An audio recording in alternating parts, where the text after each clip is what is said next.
Good evening, I'm Alex Tremaine and I'm an old man who builds Gundam. Welcome to the pre-bank holiday stream.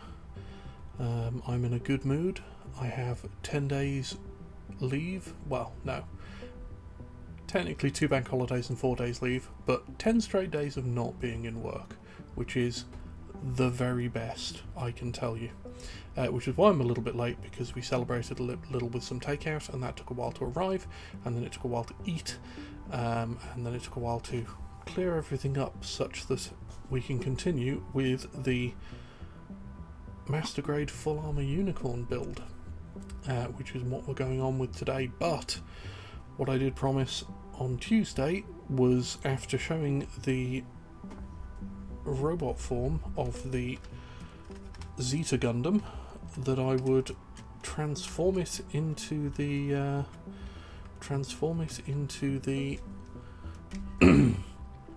Wave Rider mode, so that you can see the difference. And here it is, 1x Wave Rider. It's a good looking little kit. I think it looks nice transformed. I'll try and get some. There we go. That's a pretty decent angle on it.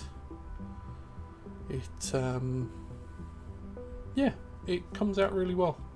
If I turn this on, you can see the wingtips light up, and there is a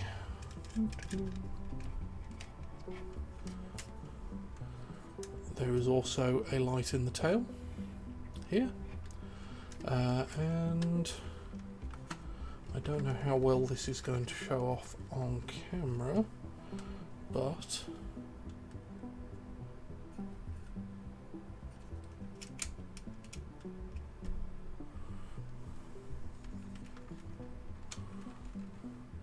because this is quite but there is, can't really get it into shade, but there is actually a light in the cockpit here as well, which is quite neat.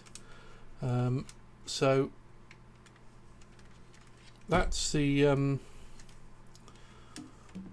remains of the. Let's just get that turned off. That's the other side, I guess, of the Zeta Gundam. It's not the most stable of kits, I guess. It's very stable actually in the Wave Rider mode like this. In robot mode, the shield is pretty loose on the arm, but otherwise it's very good. But it's a very finicky kit, and I can understand why some people don't enjoy it, but it's a hell of a build. I would recommend it to people. Yeah, it's fun and it looks good, but it is also not exactly what we're here for.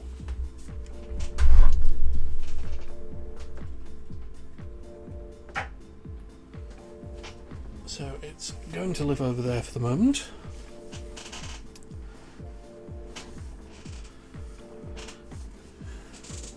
And we are going to kick off with a bit more drink, because we have a really nice Lebanese takeout. They deliver really nice Lebanese food to the door, but some of it was a little spicy and some of it was a little salty.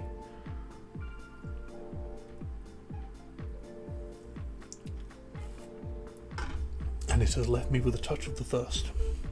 So, when last we met on Tuesday, which is the other regular stream for this build, or the other regular stream just in general at the moment, though that may be subject to change soon. When last we met, I was a little unfocused due to the joys of COVID vaccine side effects, and we didn't get all the way through building the waste unit, which was really poor progress on my part, but I've had a bit more sleep since then and I'm feeling a lot better, so we're going to get straight on to finish the waste unit here and then see how far we can get on the legs. It does mean, however, that I need to grab some more sprues, because we will need this sprue, and that is all we will need for the moment.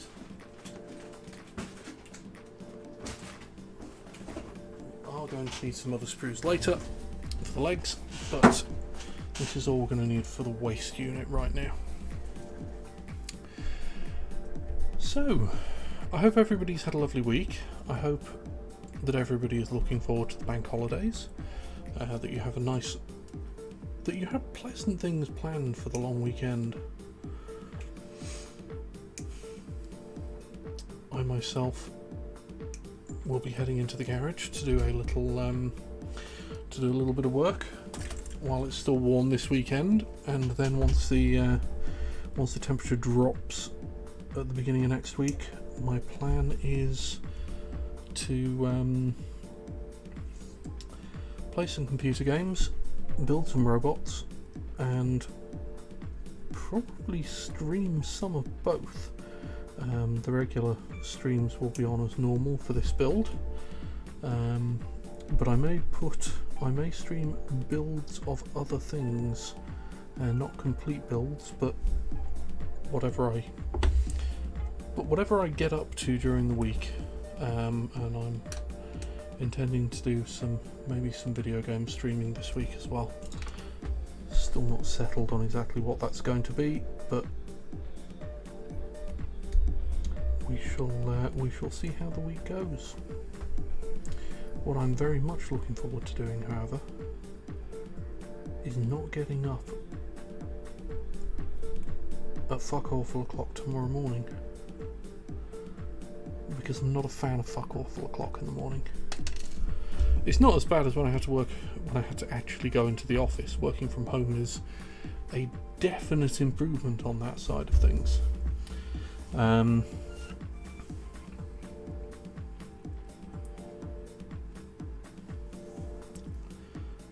So we need C, spruce C. Come here, spruce C.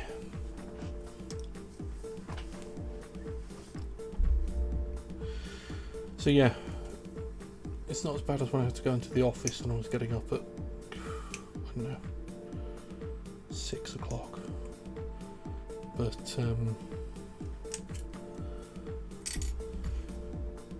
it's amazing what becomes normal to you. And at the moment, normal appears to have become rolling out of bed at sort of 7:30 and shambling through the bathroom and rolling into this chair for 8 o'clock in time to go to work. Go to work, because work happens. Yeah, there's rumblings about actually having to go back into the office in the next however long after Easter. I'm going to fight that as hard as I can. There has been talk about maybe only having to be in the office one day a week. If that's the case, then I will consider that a win.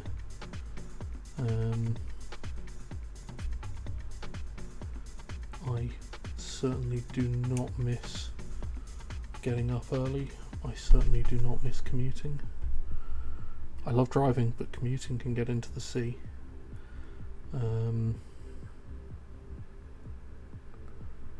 I mean, any excuse to go for a drive, you know. That's why I have a nice car. But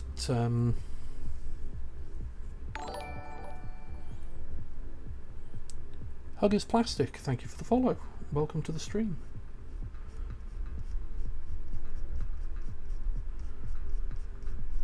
But yes, the most important thing for tomorrow is that my alarm will not go off, and I will sleep until I do not need to sleep anymore.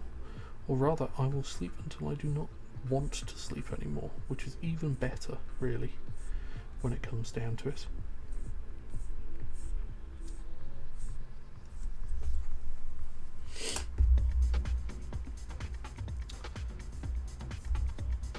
So yes, I hope you all have a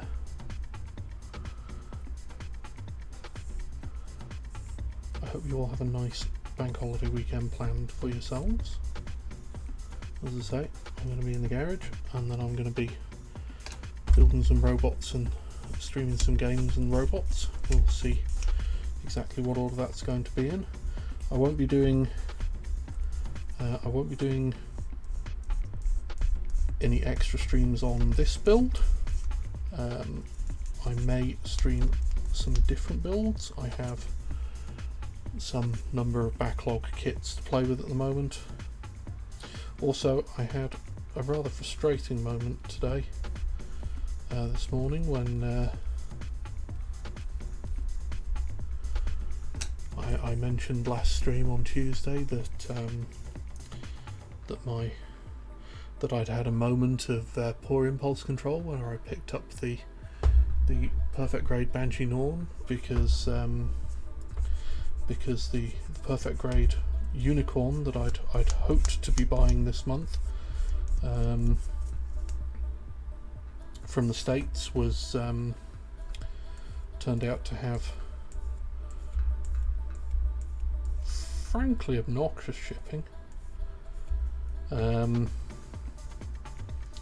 Well, I got a notification this morning that, of course, the place where I bought the Banshee Norn from has literally just restocked the perfect grade unicorn. Go figure. So it is what it is. So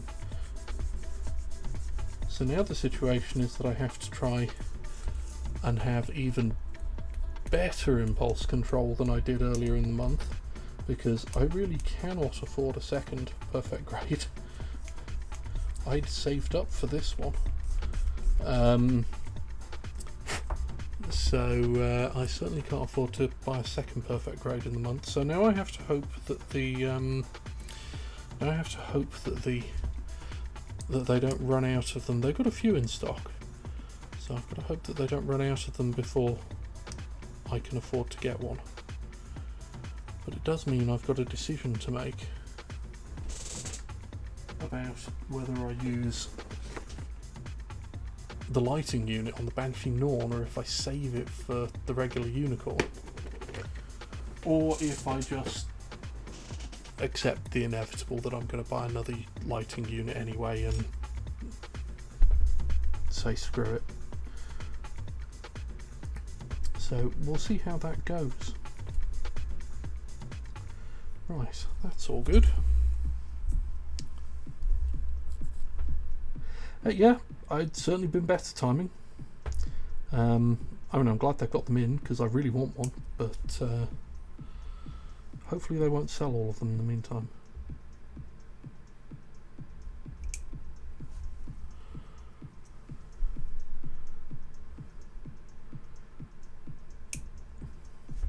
But hey, I do have the Banshee Norn to build, and that's going to be fun as hell.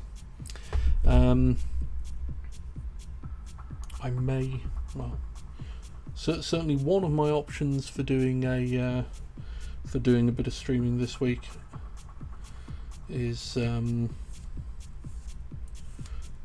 for doing a bit of extra streaming this week is actually opening up the Banshee Norn and starting a build on that. If I do that, I won't be building the whole thing on stream, I'm afraid.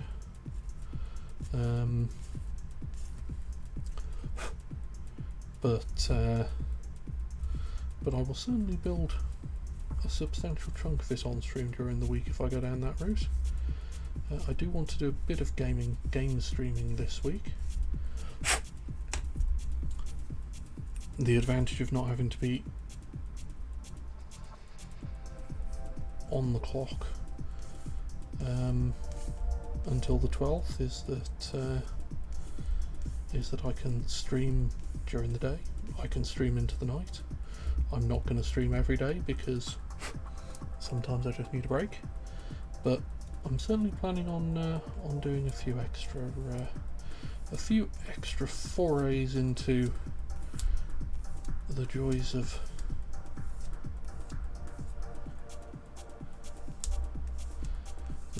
casting my thoughts into the void.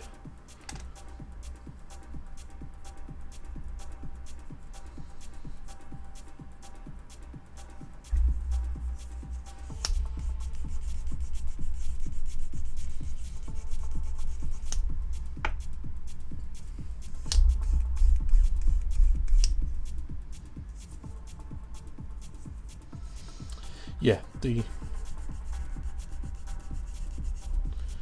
is helpful that the unicorns are now at least in a store that's in the UK, which will make life so much easier for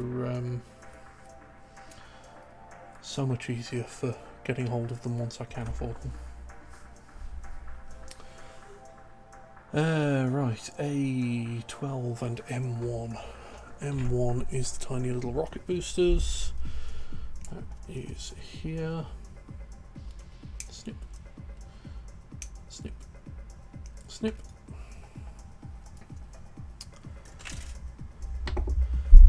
And A12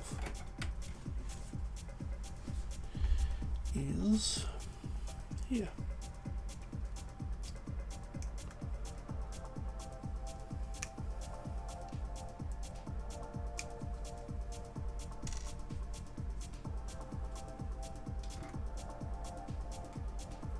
So I'm planning on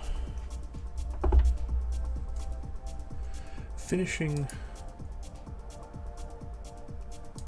a rewatch of the Tenchi Muyo OAVs, which I still haven't quite got around to finishing.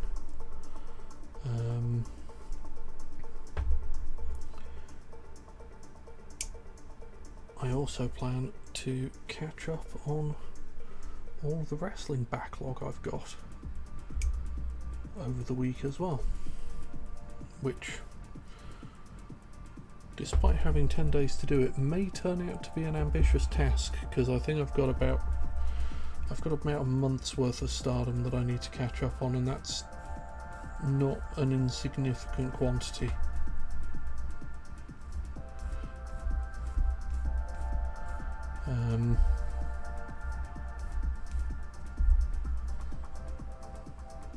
I mean, maybe not all the wrestling, but as much as I can.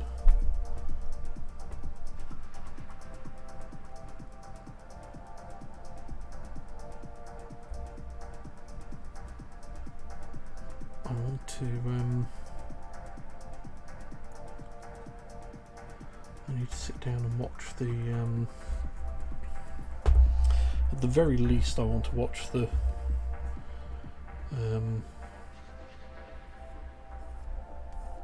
the recent sort of mega show that they put on at Nippon Budokan.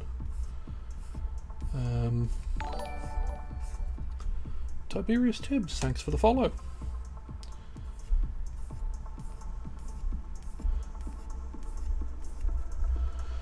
I'm very much looking forward to seeing the Julia versus Tam hair versus hair match. It's apparently very good, and I really need to see it.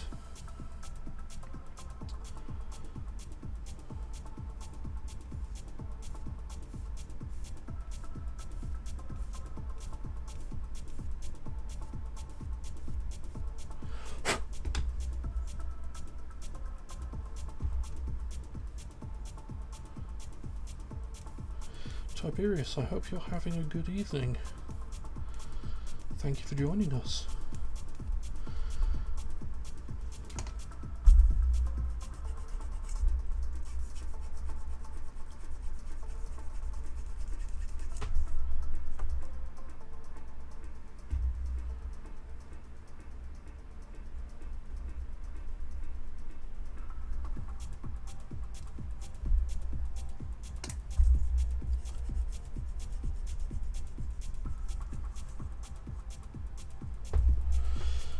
I am, sadly, I guess, spoiled on the results of the Nippon Budokan show, but it's still, it doesn't taint my enjoyment of wrestling matches to know how they're going to come out, because the story will always make sense, and that's the important bit.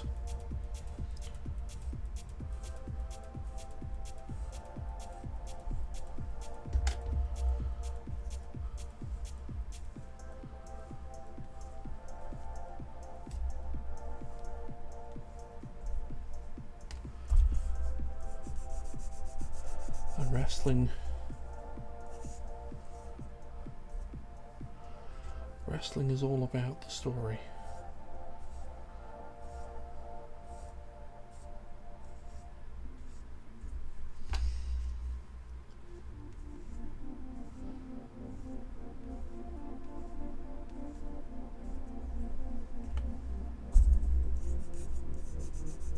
Don't get me wrong, I enjoy the technical aspect of wrestling as well. The skill of the performers is important to me, but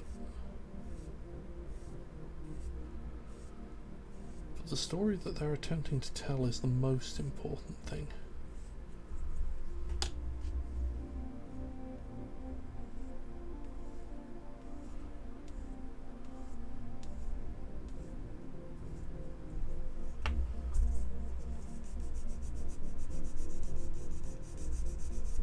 And a good wrestler will make you feel things. They will make you feel angry at what they're doing, or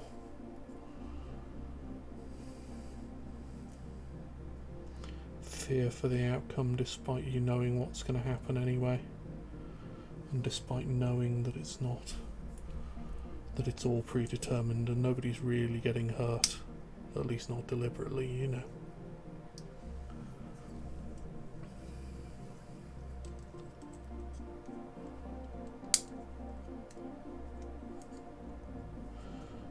Yeah.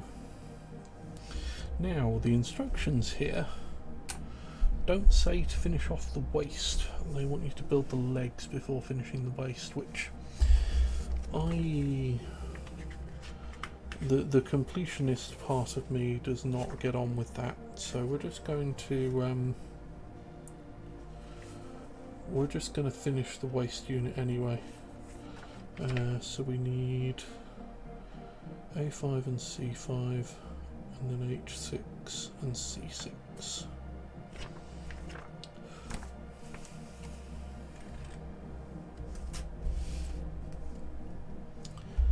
So that is these two.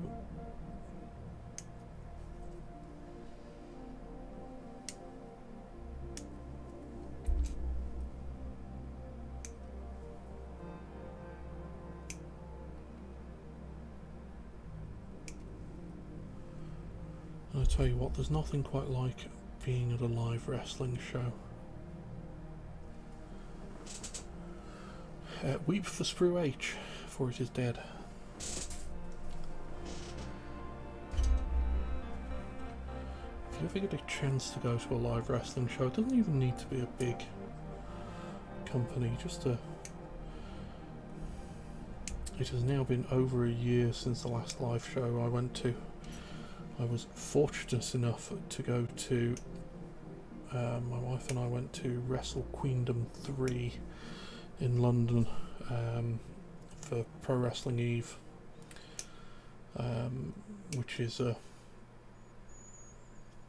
indie promotion. and we were fortunate enough to go to Wrestle Kingdom 3, which is Wrestle Kingdom is their big show of the year, and that was January 2020. Fucking good show. Also, week before Spruce Sea, for it is no more. Also, fucking good show. It was. We were in the second row. It was amazing, absolutely amazing.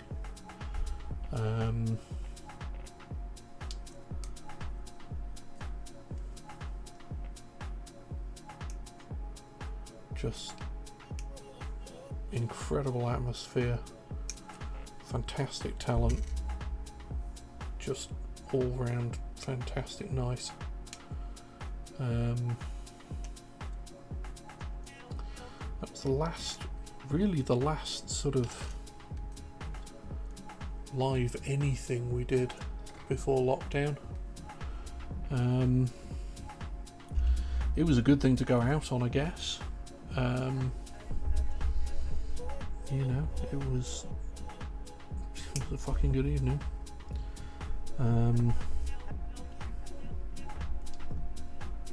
But I do miss it.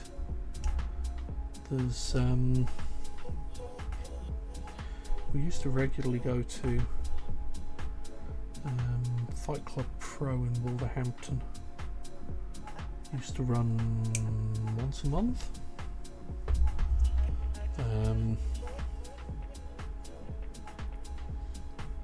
Out of a warehouse in Wolverhampton. And if that sounds desolate to you, then yeah, I mean it was. But the shows were great.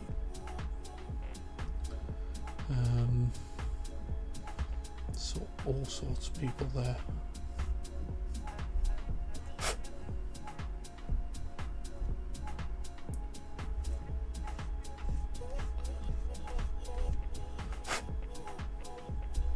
But there is no argument that Wolverhampton is quite a desolate place.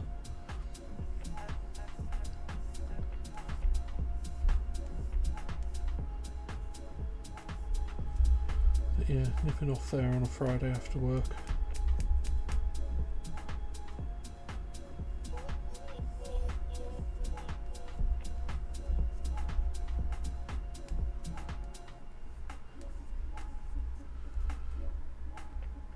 Grabbing some burgers and then standing in a queue in the cold for a little while, or in the blazing heat in some cases, depending on the time of year.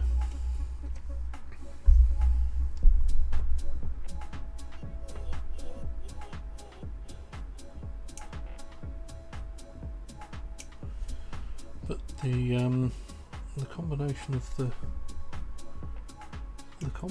of COVID and it turning out that there were a whole bunch of evil shitbag sexual predators in the British indie wrestling scene, well, in the British wrestling scene, let alone the indie wrestling scene. Many of them were not indie wrestlers.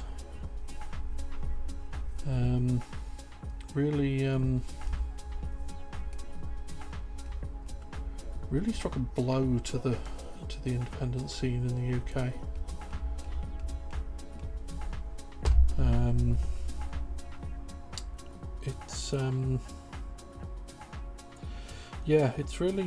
It's really done a number on stuff, you know,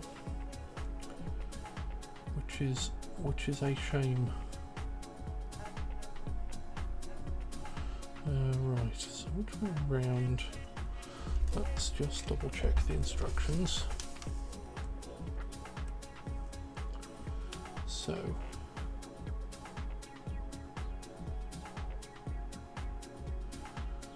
that way, and then that clips on top. Okay.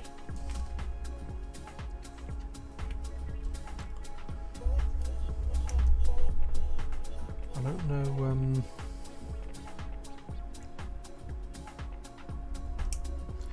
I mean, when the whole speaking out thing happened, I sort of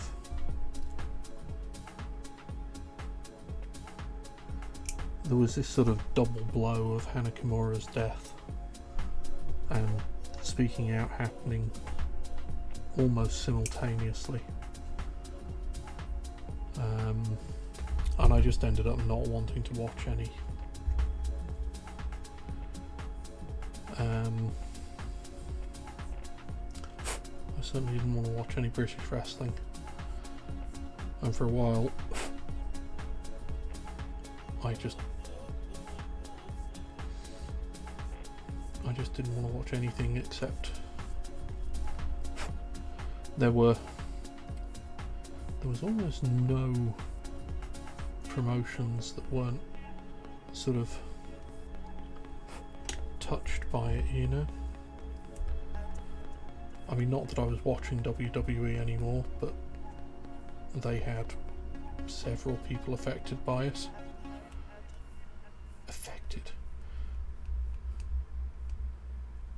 They had several scumbags who were responsible for some of the worst of it in it.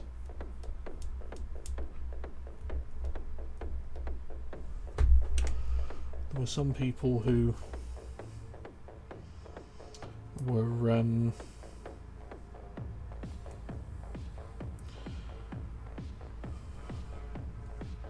there was some AEW was affected. There is a reason we don't see Jimmy Havoc anymore. There's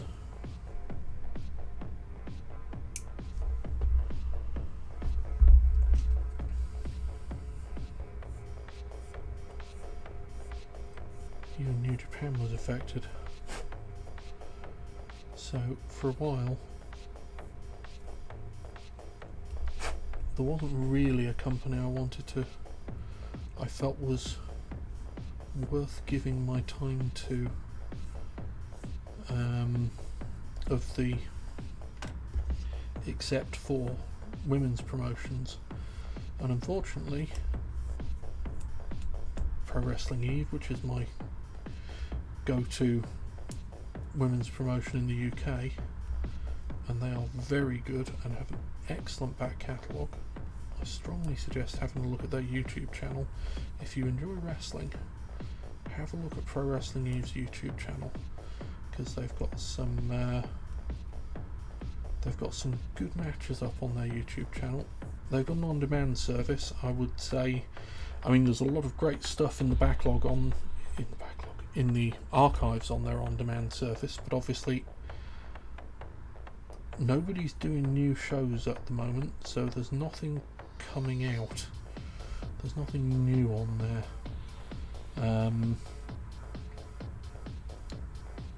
But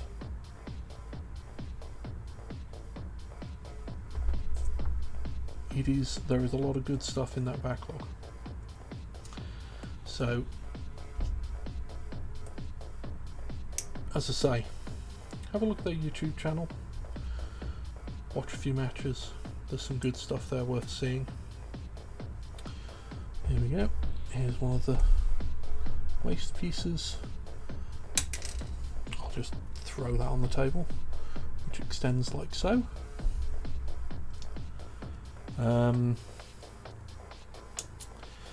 So yeah, Pro Wrestling Eve wasn't releasing anything because they weren't having shows, because nobody's having shows.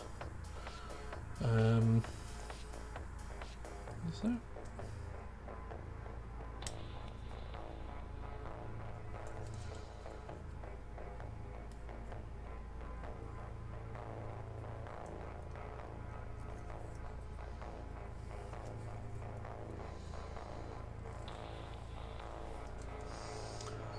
And yeah, as it turned out, basically the only people putting anything on sort of women's wrestling wise that I had access to at the time was Stardom.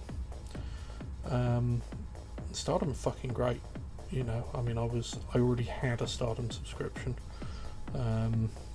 TJPW were doing things as well, and what I've seen of TJPW is quite good, but I was struggling to keep up with the wrestling I already had access to, and TJPW was just one more. So for a while there, all I watched was Stardom. Started watching New Japan again. AEW obviously is good, but it's a case of I have less and less time these days, and I'd love to catch up on things, and I keep failing.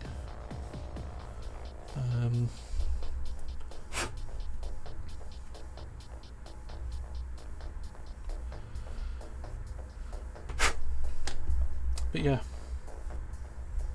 I'm looking forward to being able to go to live wrestling shows again at some point.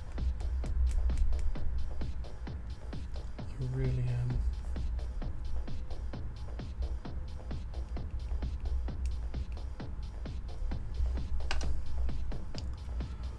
It's almost it's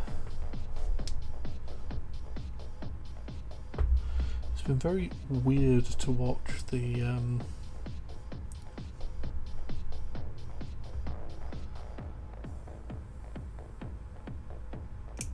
Japanese shows, Stardom and New Japan, where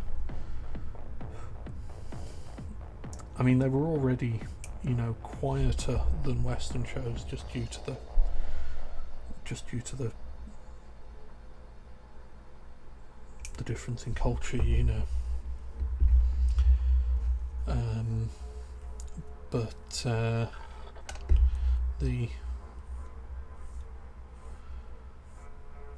the no vocalizing, express yourselves only through clapping protocol at the moment is, I mean, I'm used to it now, but it's still a little odd. It lacks that. It's difficult to indicate when you're clapping. It's difficult to indicate whether you're clapping because you like something or clapping because you hate something and you want to express disrespect to a heel.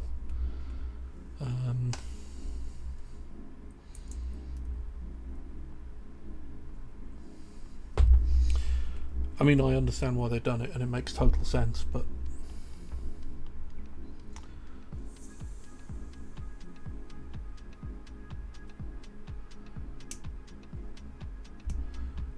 I do look forward. I never thought I'd say this,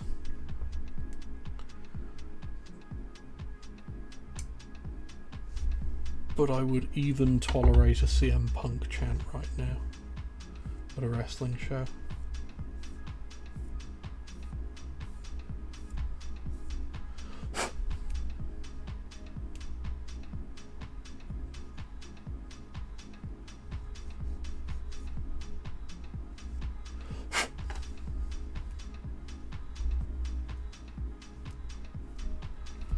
I will admit the primary thing I've been wanting to chant this week is the "Belt looks stupid" chant for the new IWGP heavyweight belt, whatever they're calling that, because it's not the IWGP World Heavyweight Championship anymore. They've given it some other weird name to keep Mr. Ibushi happy. And I understand wanting to keep Mr. Ibushi happy. He's a very nice man. But the new belt's real ugly.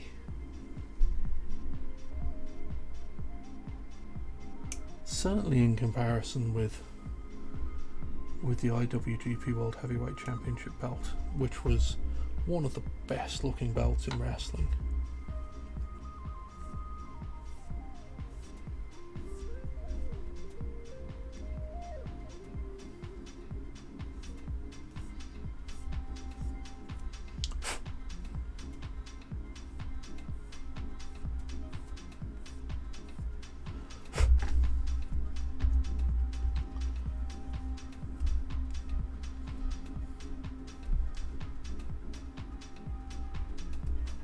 But yeah, NJPW and AEW are on the catch-up list as well, but they're slightly lower priority at the moment.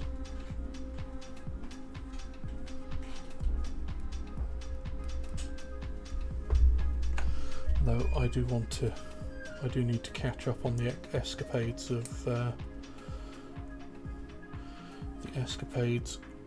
of dangerous techers and Switchblade J White. Right, we have a waste unit here. And the thing that that's going to do now is let's bolt it to the torso.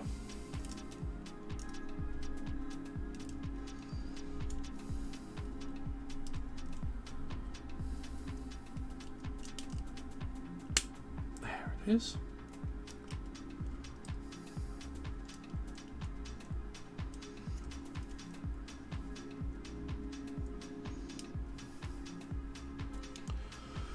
Right, we are slowly progressing towards a completed robot.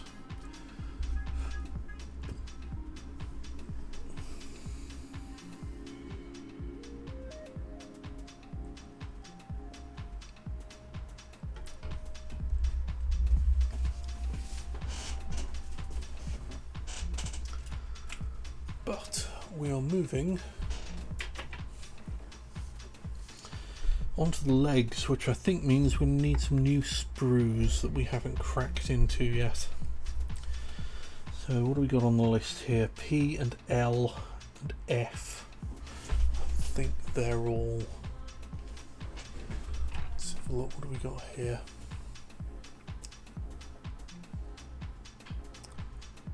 Yep, I think they're all ones we haven't cracked into yet. So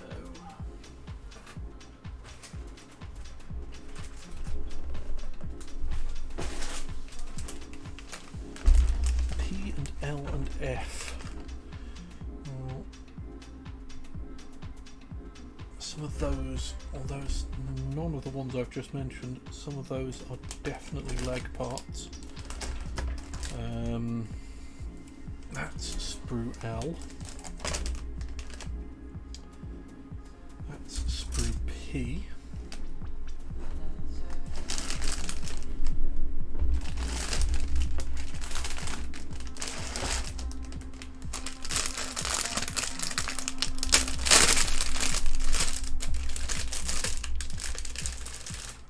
And these are the two sprue Fs that we were looking for.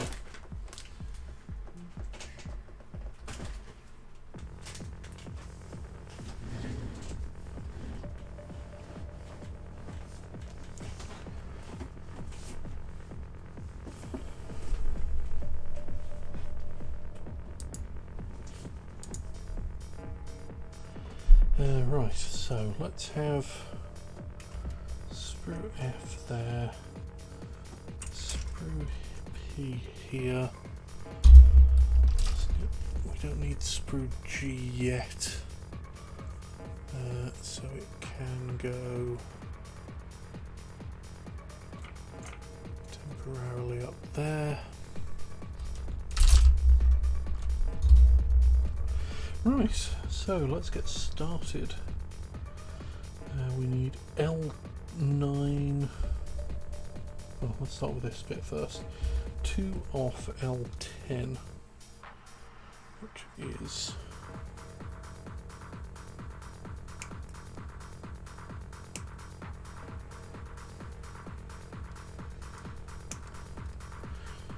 Shidopofu, hi, how you doing? How goes the wrestling watching?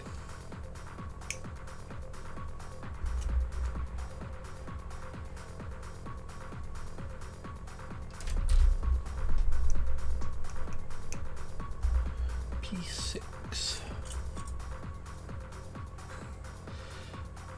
Lurking is always welcome. P5 and 6, in fact, which is these two.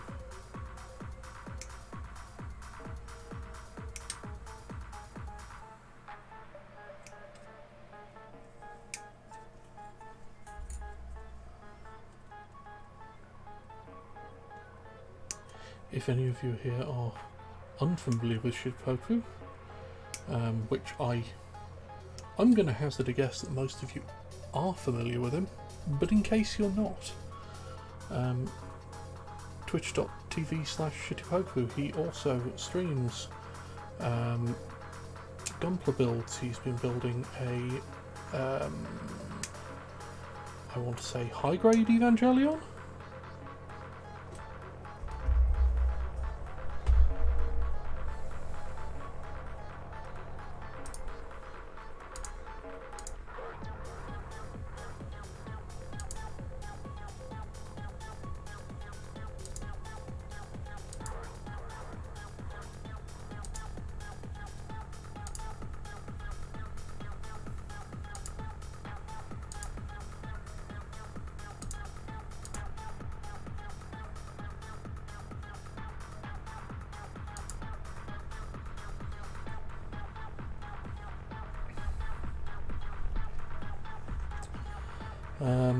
Sorry about that. Just dealing with bots in chat. Where was I? Yes, high grade Evangelion, I believe, and also streaming Persona 5 Strikers, I think, recently. So pop over, give him a follow, give him a watch.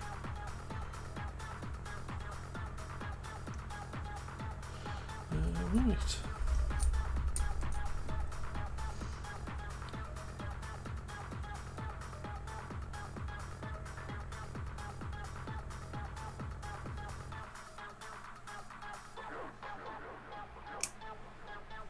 In the meantime, I will be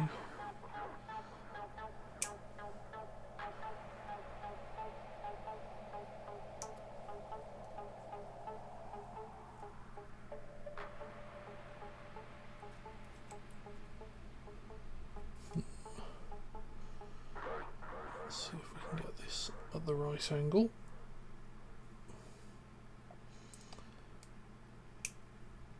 That cut reasonably well. Probably going to have to do a bit of knife work on this one though.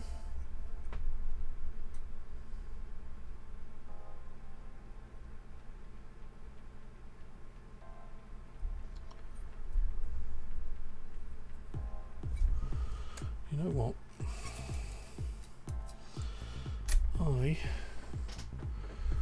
I'm going to swap out the blade on this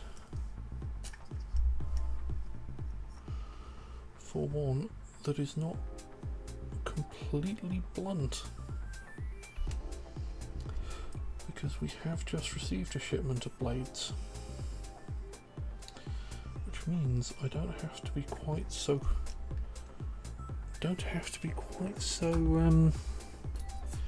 conservative with them. Let's get that fitted back in. Right, a fresh sharp blade.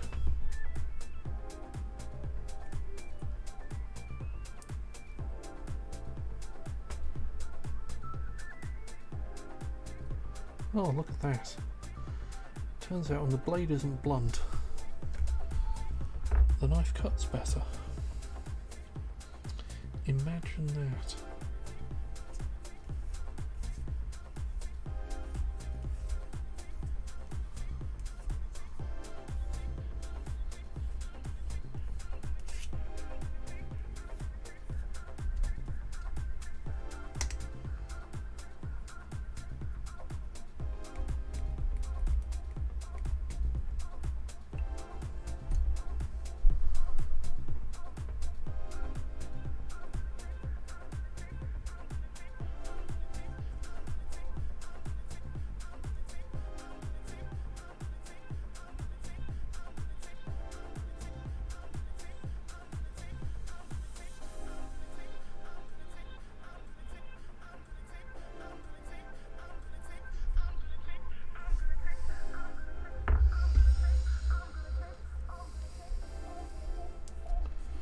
So, I was talking about, can't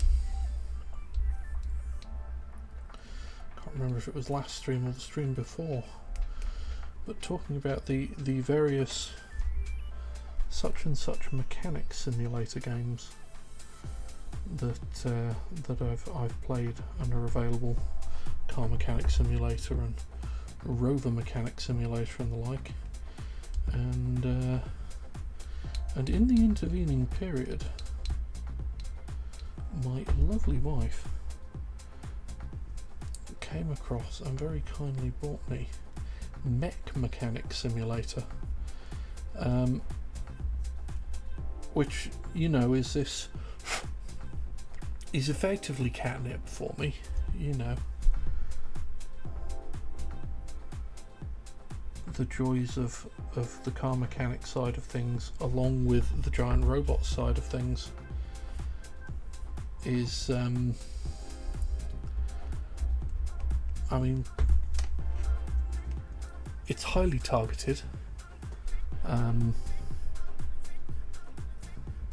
don't know who it was that decided that they needed to make a game specifically tailored to my existence, but somebody did. Not had the opportunity to test it yet, but it is on the list for things to do tomorrow, is to have a tinker around with that and see what it's like. It has very positive reviews on Steam, if I'm not mistaken, which is always a good, well, it's normally a good sign, at least. Not always, but normally.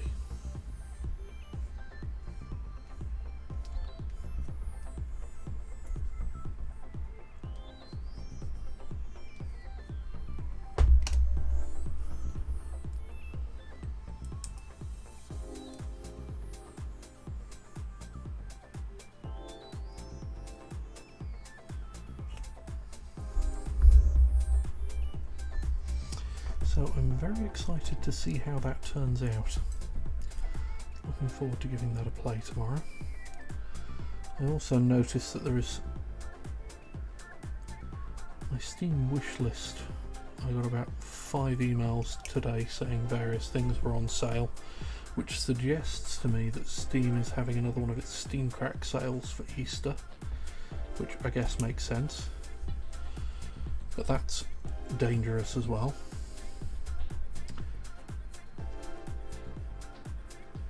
Because, well, see previous discussions on the topic of my poor impulse control.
So I will be braving the Steam Crack sale just to see if there's anything, you know, actually proper cheap on the list that I want. You know, if anything's been reduced to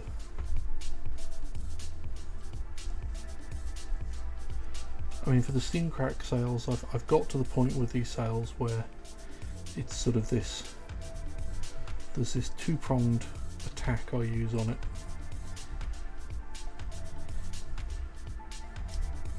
Either I'm looking for things that have been reduced to under a £5, or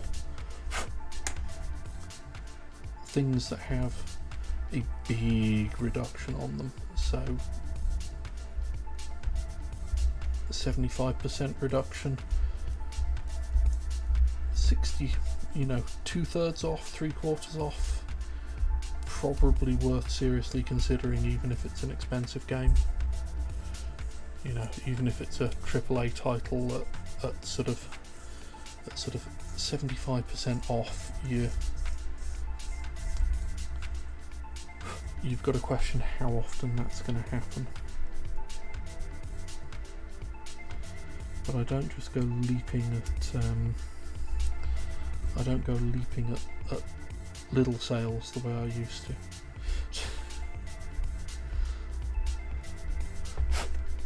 Very small prices or very large reductions is what I'm looking for these days.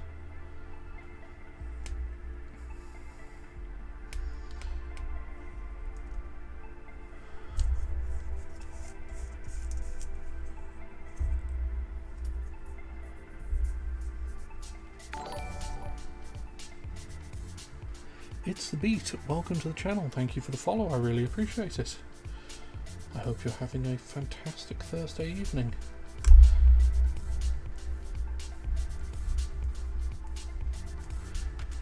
And that you have a lovely long bank holiday weekend planned.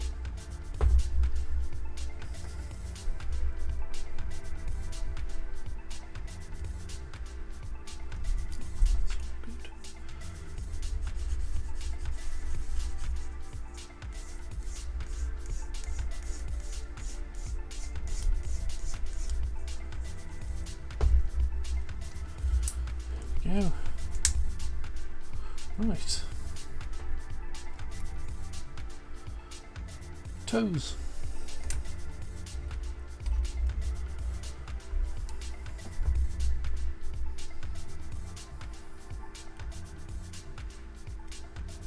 Kind of.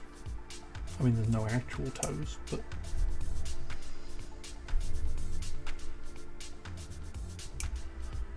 where the toes would be were the toes existent.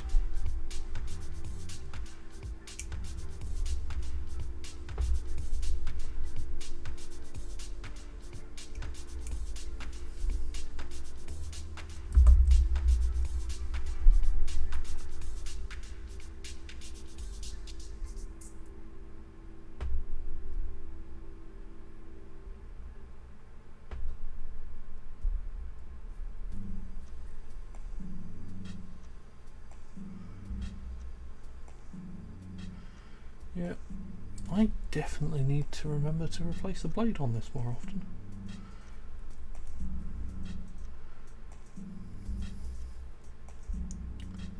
Particularly now I have, as I say, now we've got plenty of spare blades.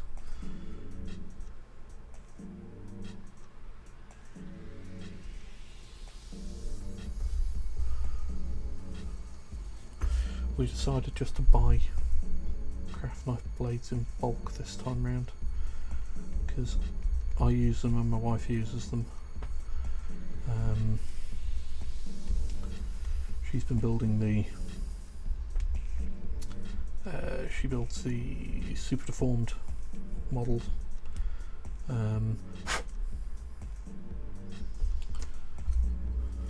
among many other crafty things that she does that are significantly more impressive than what I get up to.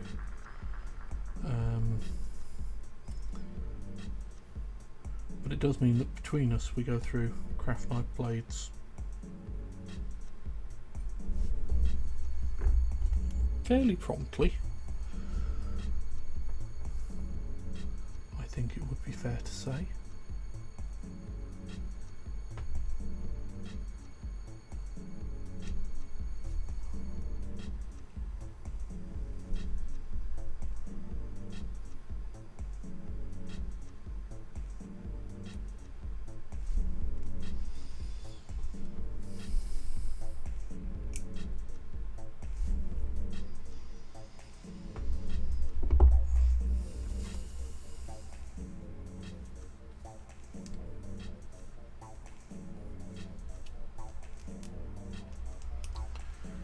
I have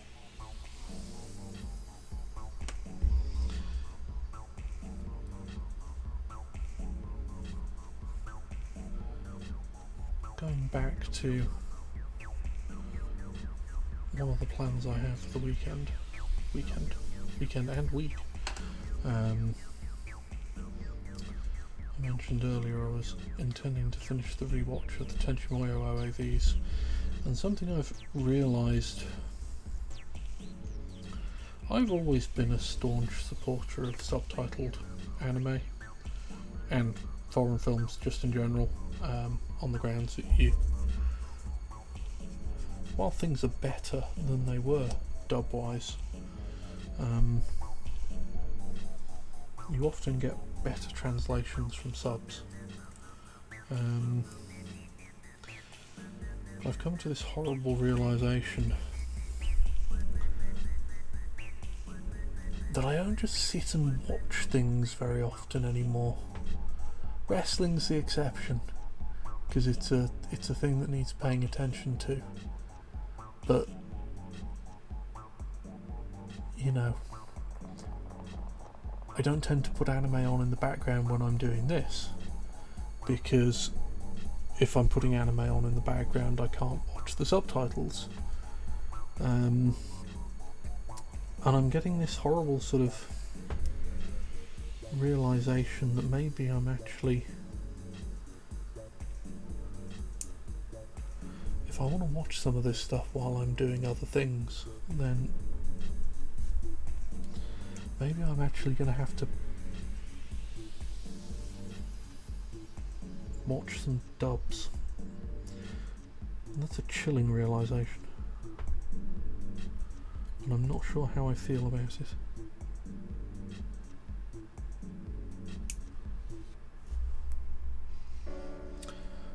But that said,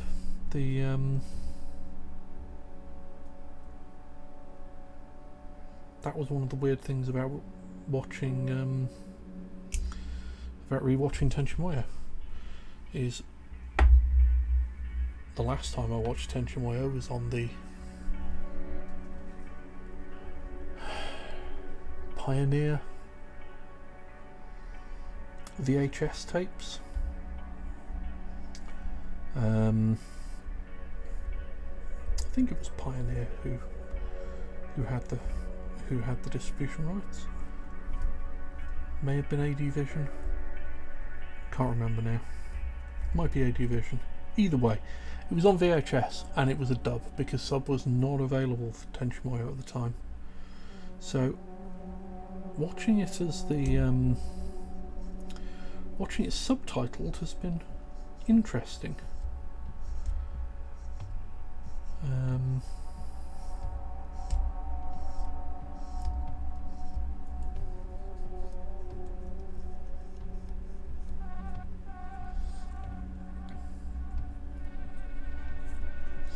Yeah, absolutely, Miss Temperance. I'm with you there. I don't, for example, I don't think, having watched Standalone Complex a few times as the sub, I don't think I could get used to English voices on Ghost in the Shell Standalone Complex now. I just think it would really throw me.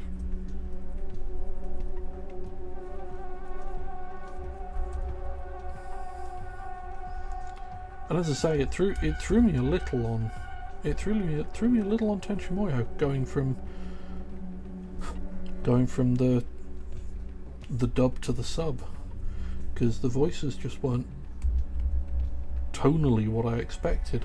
It took me a while to realise what the problem was, because it had been like 20 years since I've watched these things, you know. I haven't had the I got rid of the VHSs some time back, and that was because I'd already got rid of anything that could play a VHS tape sometime before that.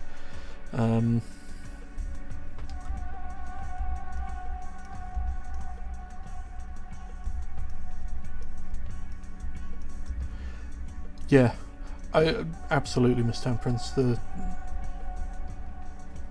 How they match the lip syncing is important, and again, that's a sign of a sort of good and bad localization is how well they manage that in the translation.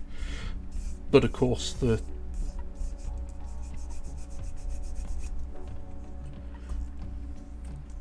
subtitles you don't have to match the lip sync, you just put the information there, which means you can get better information out. So don't know, it's something I've been thinking on.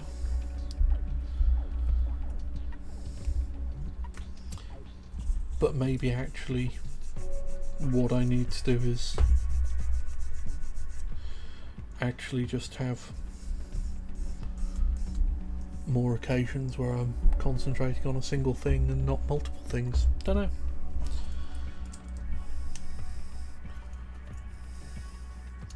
Probably wouldn't be the worst thing in the world for me to go down that route. Right, more toes.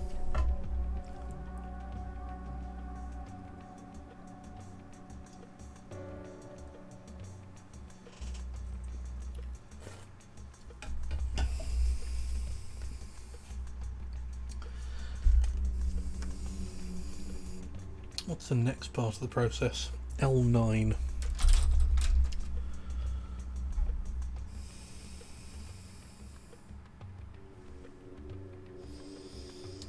That's these two enormous weird looking bits.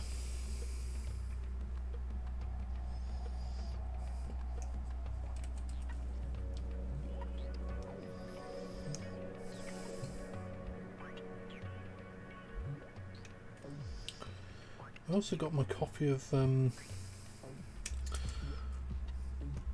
got this month's copy of SFX today. Well, not today, earlier in the week, but I actually read some of it today,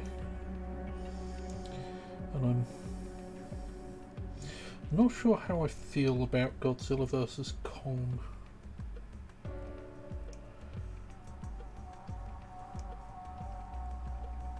Because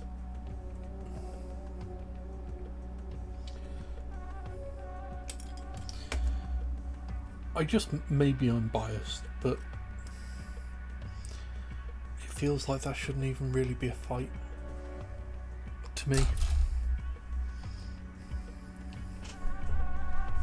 I don't know.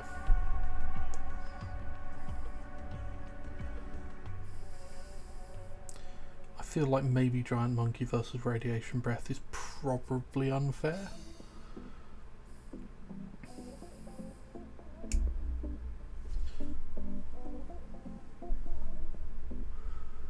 But I'm also not sure how I feel about Godzilla not being a guy in a rubber suit, so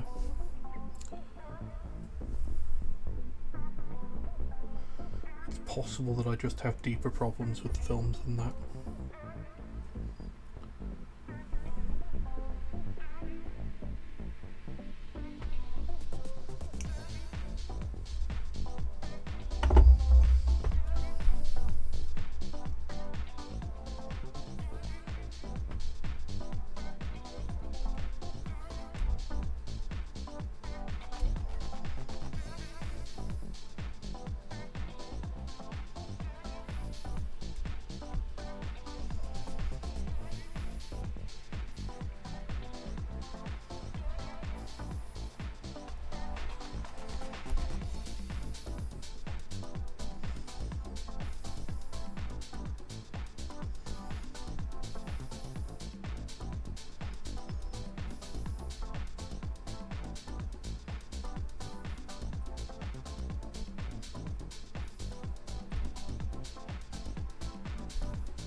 I hope the film does well, you know.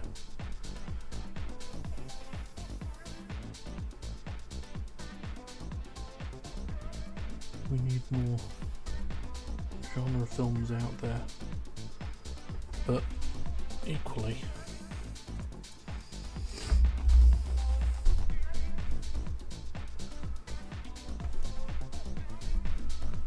I wouldn't mind if we had a bit more in the way of,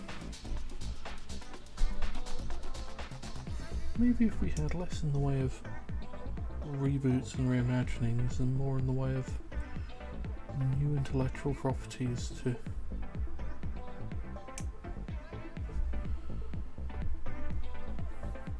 I hate the way that sounds. New stories. Intellectual properties is a horrible word, horrible phrase.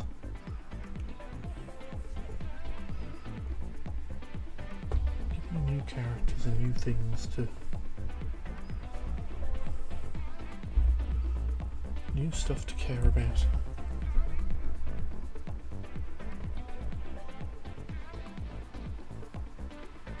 I mean, don't get me wrong, I'm a sucker for nostalgia as well, but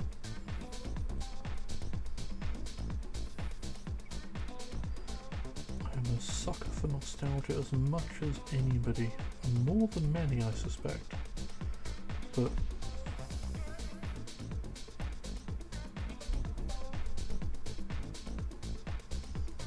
maybe the ratios are off.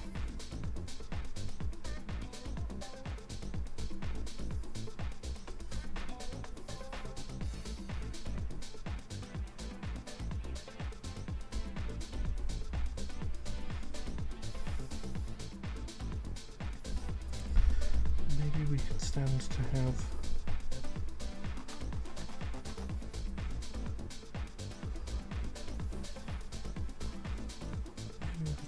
a few more risks being taken by producers and studios and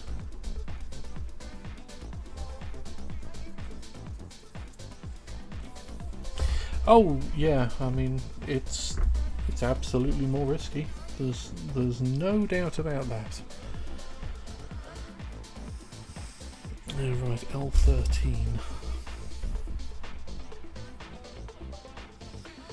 Yeah, I mean, can't argue about that, and yeah, I have noticed there's been a lot more interesting stuff coming in horror. I think the problem is I like the idea of horror, but I don't actually enjoy watching horror films. I like horror in book form. I'm not necessarily quite as into visual horror. I mean, I do enjoy it, but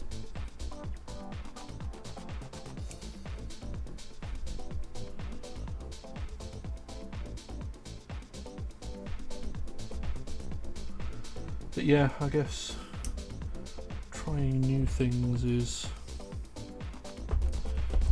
expensive and risky. You're not wrong.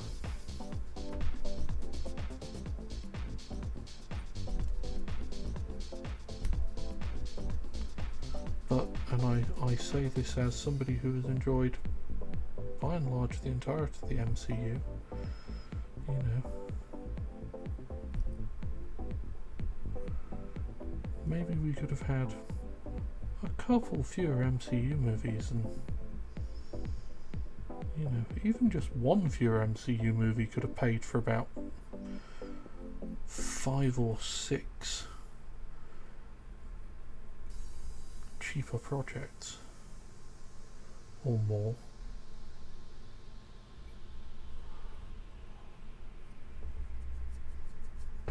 Yeah, it's true.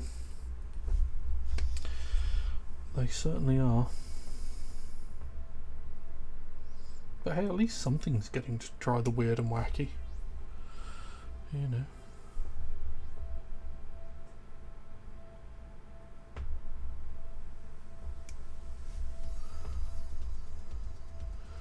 At the moment, the weird and wacky that we're getting in,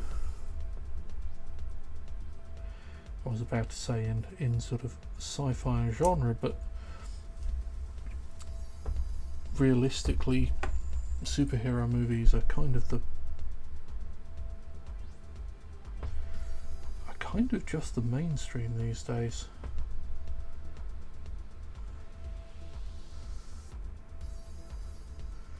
And the weird and wacky we're getting in superhero TV shows and movies at the moment is the weird and wacky that was they're literally printing, they're literally making films out of the weird and wacky shit that people were printing in comics in the 80s, you know.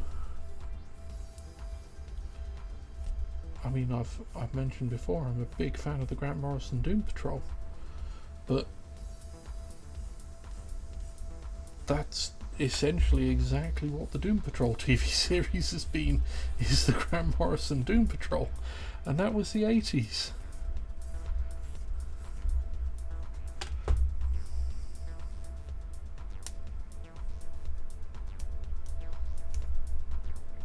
Yeah, I mean, there's a lot of good stuff on YouTube.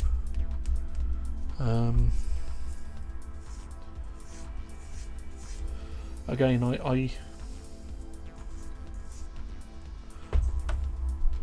I enjoy media about horror more than I necessarily enjoy the horror stuff itself.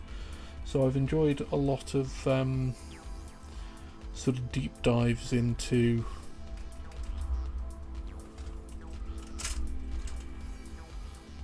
sort of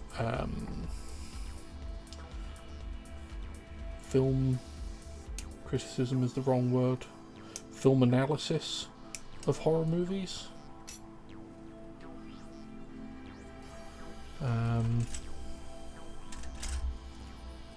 Probably more than I've enjoyed horror movies themselves.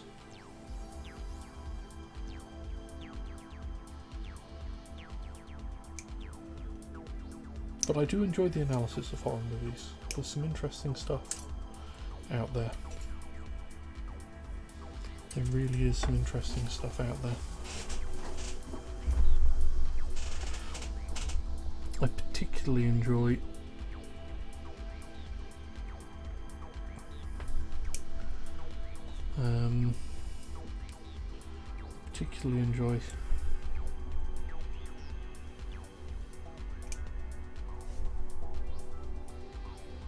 sort of deep dives into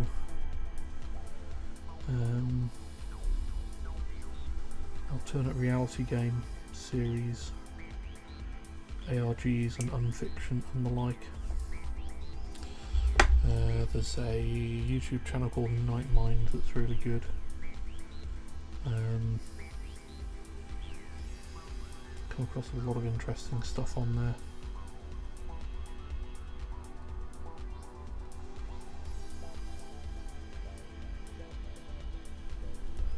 And again, it's stuff that I'm kind of glad that there's somebody to go through it and do media about it, because it's not really something I'd end up watching myself for the actual media.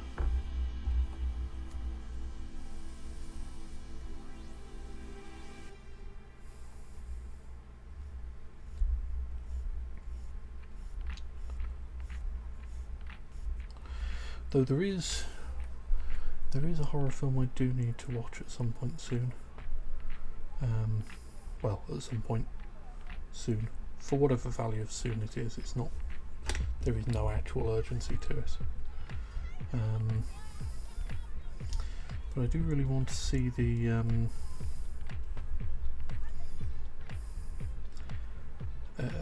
Kristen Stewart Deep Sea horror movie. I want to say it's just called The Deep, but I could be wrong about that. But apparently that was excellent.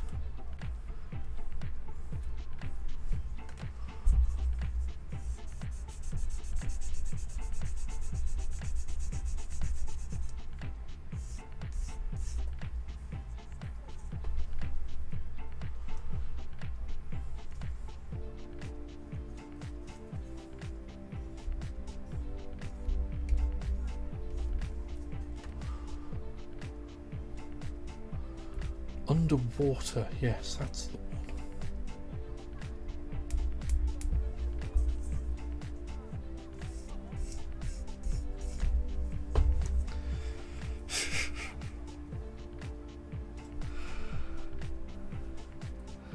Right, what am I doing here?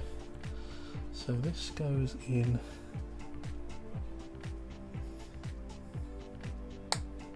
there, like so, and then this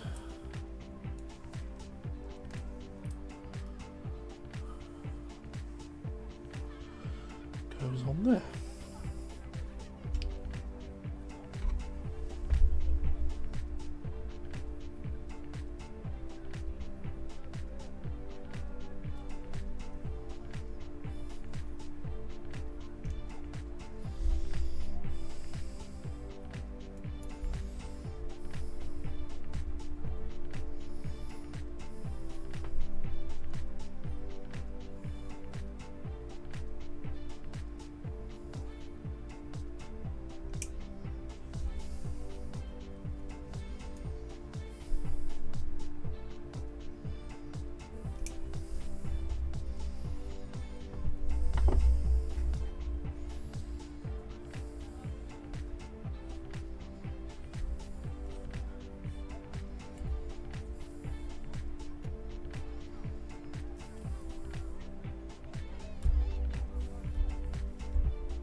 I'll definitely have to have a look at both of those. As I say, I kind of want to like horror films more than I do. I'm just not very good with them.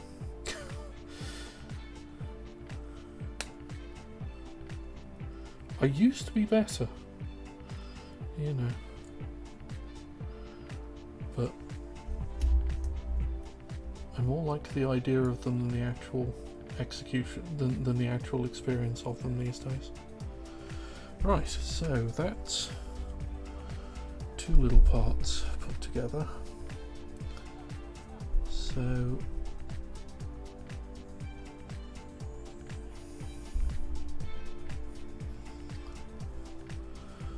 we need to flip these up.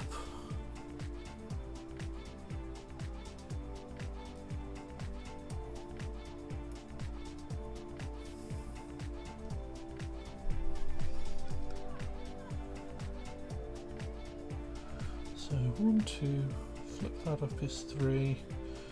We need B18 and F10. Let's put this over here.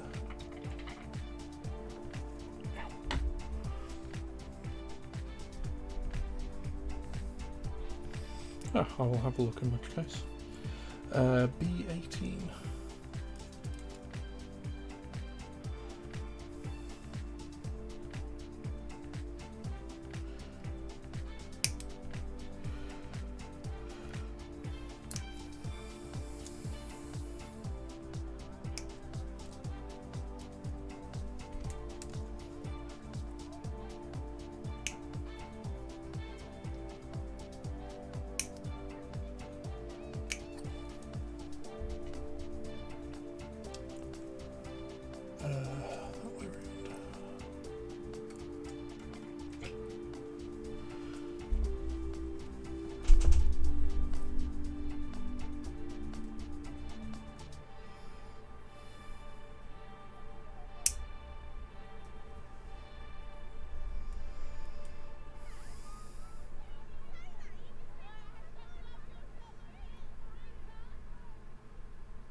mean, what metal girls are into sounds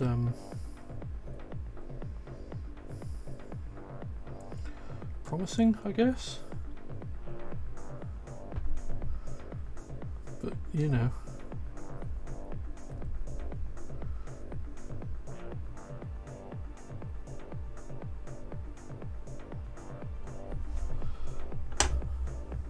I've met the odd one or two over the years.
Right, so this then lives on.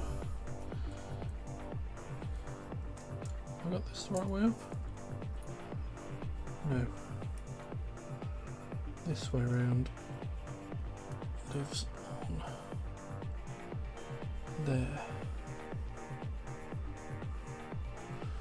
That's correct.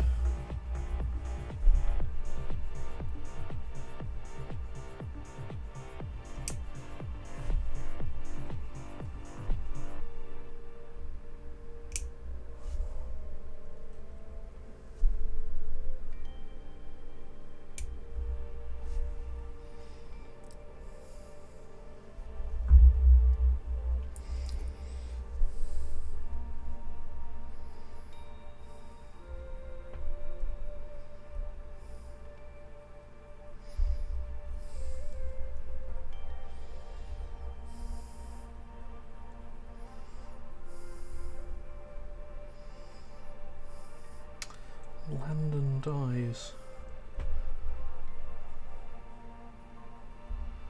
Is it best to go into that cold, or? Well, I will admit, I mean, straight up gore is certainly not the end of things I prefer either.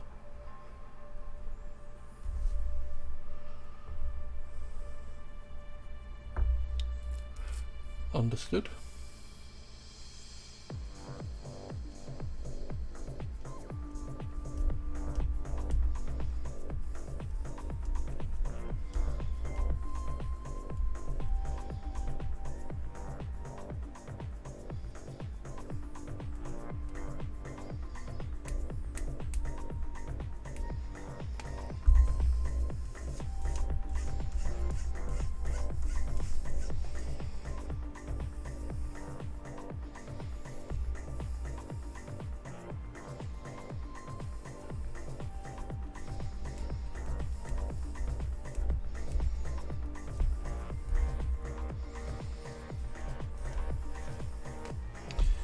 Absolutely cold it shall be.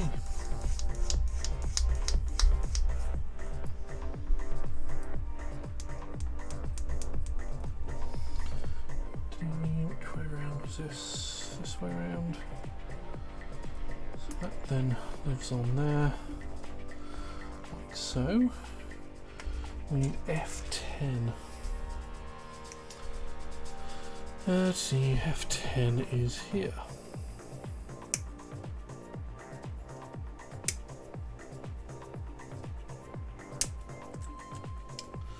Though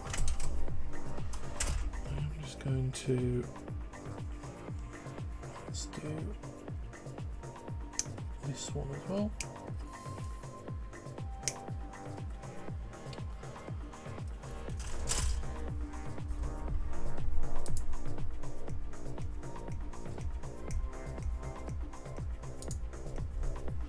Right. It's been longer than I thought it had been. So, quick break. My glass is empty. I'm going to refill it. If your glass is empty, you should refill yours too. Take a break, stretch your legs, and be back here in a couple of minutes. See you shortly.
Welcome back. I'm Alex Tremaine, for those who may or may not be just joining us. I'm an old man that builds Gundam. Currently building the full armour unicorn Gundam here. This is the master grade version of the kit. I've already built the real grade version, and we'll see how this compares. Before the break, we finished off the waist unit and moved on to the feet, which is what is going on right now. And yeah, just generally been being glad that it's bank holiday tomorrow and that don't have to get up for work.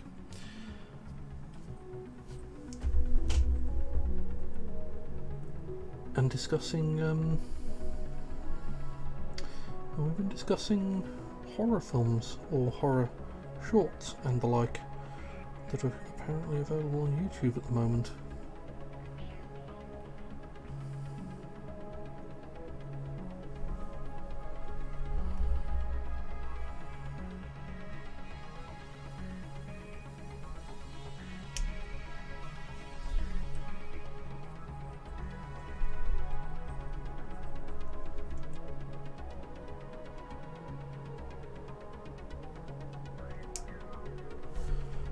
Chat's provided some recommendations of Crypt TV and Screamfest, and I would say if you've not had a look, Night Mind is a very entertaining channel that looks at unfiction and alternate reality games, which are kind of my jam.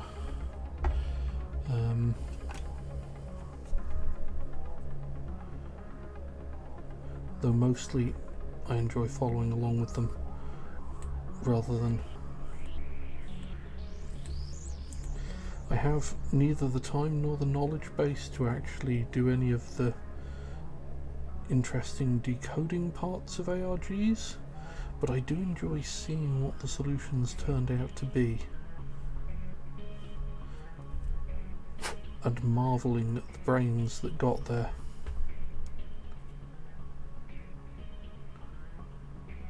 There's some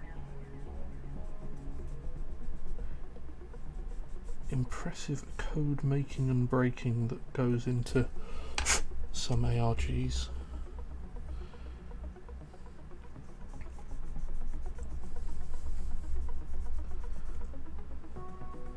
And having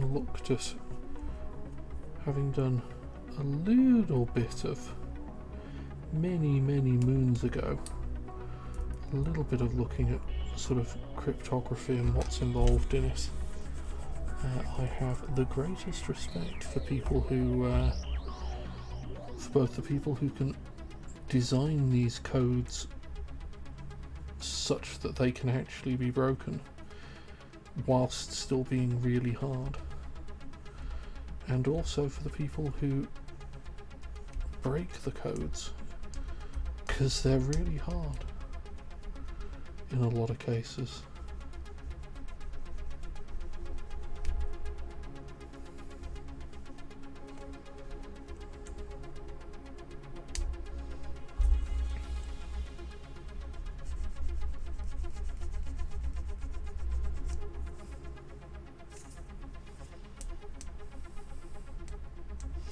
Yeah, Bletchley Park is good. I haven't been for quite a few years. My parents go fairly regularly. They enjoy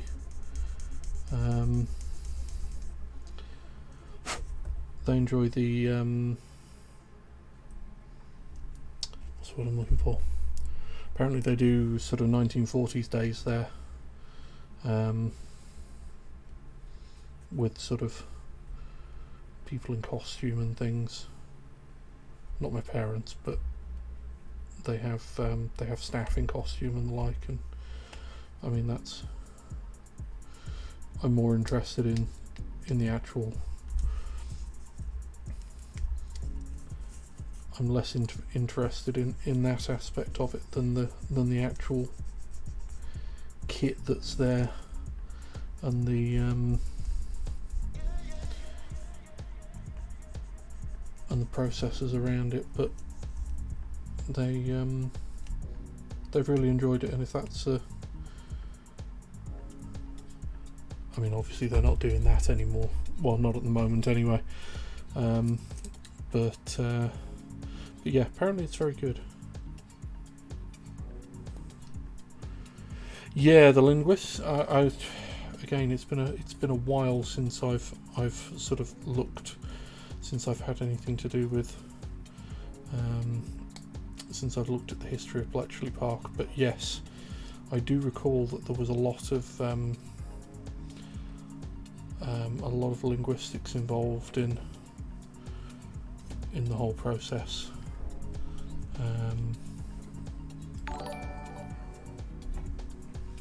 Oh, thank you for the host. That's very kind of you.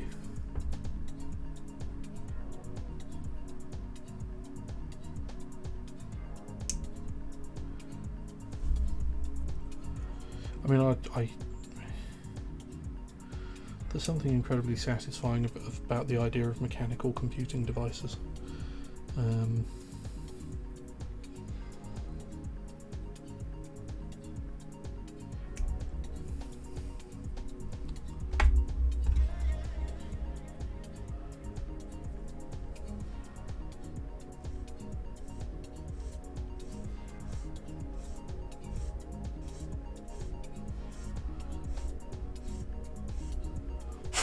My sort of coding knowledge and ability is extremely limited and very out of date.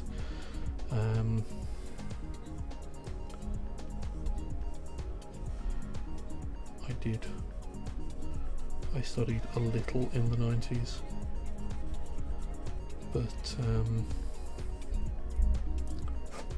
but my dad was a whole Japanese weeb section. Well, I mean that's all you need, really, isn't it?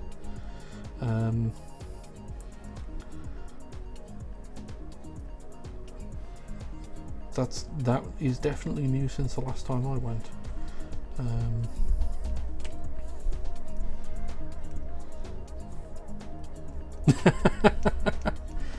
Okay, that's very cool.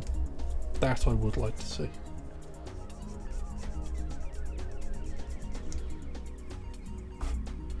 But yeah, my dad used to do he used to do coding on he used to work for Royal Mail, did coding on sorting machines. So the sort of his experience in yes, I bet the sound is satisfying. So sort of his experience in sort of coding for sort of big real-time machine coding is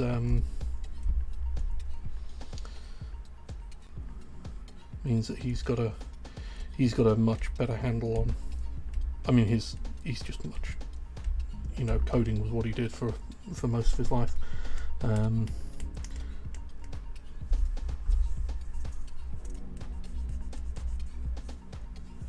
Yeah, it does seem to be, hardware coding does seem to be a thing that certainly when he was doing it, they always did seem to have trouble finding people willing to do it, or able to do hardware coding. It's definitely a niche, maybe not a niche skill, but it is very much a specialized skill set.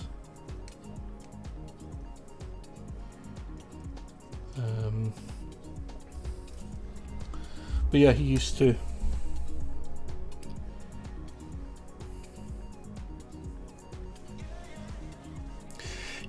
I mean, he started out as an electrical engineer with Royal Mail, and sort of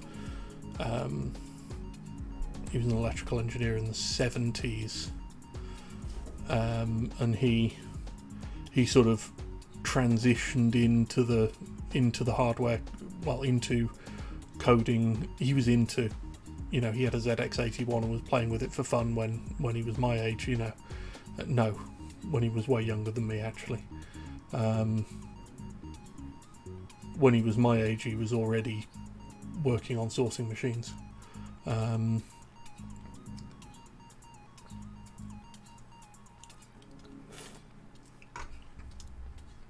But yeah, he sort of transitioned into the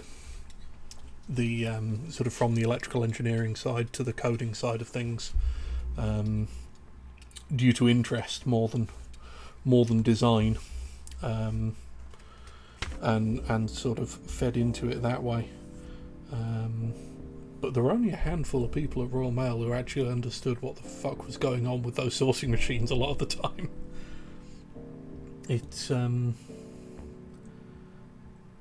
It was kind of baffling on occasion.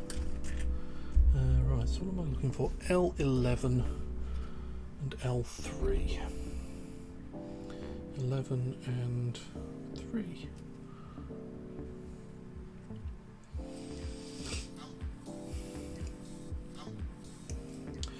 And not just hardware coding, but sort of like real-time hardware coding, because it's, this was the software that allowed the machines to. There was sort of an OCR component for reading the postcode on the mail, checking for the stamp. I don't know if you've ever shined a UV light on a stamp, but there's or there certainly used to be UV active patterns on stamps, so that the machines could shine a light.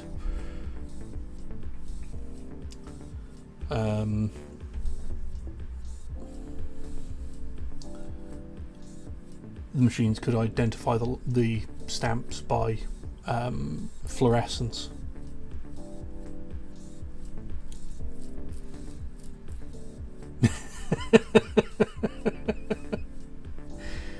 Good old obsolete programming languages.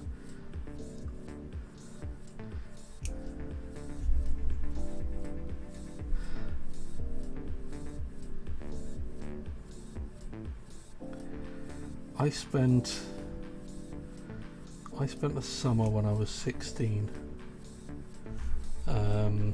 16? No, I can't have been 16. Must have been younger than that. I spent a summer when I was about, I must have been 14 or 15.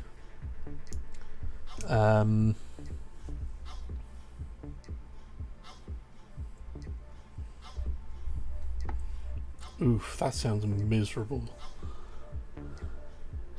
Oh, flavour of the month is just, yeah.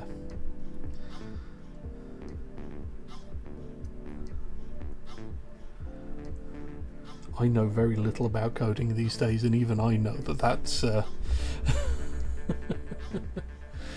that's a bad sign.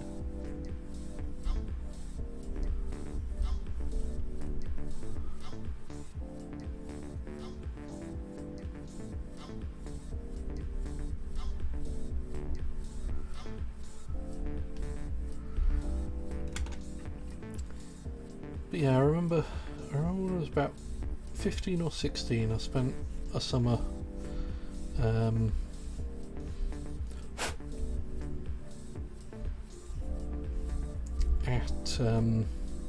at my dad's work at Royal Mail.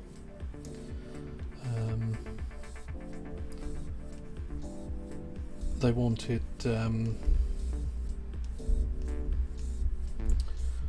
somebody to just basically, they had this room into which they had essentially thrown all of their software manuals and hardware manuals for all of their computers and operating systems and any other software that they were using, and they essentially just tossed them all on shelves in this room, and they wanted somebody to sort it out. So I was there for a few weeks just doing drudge work to sort stuff out. And there were a few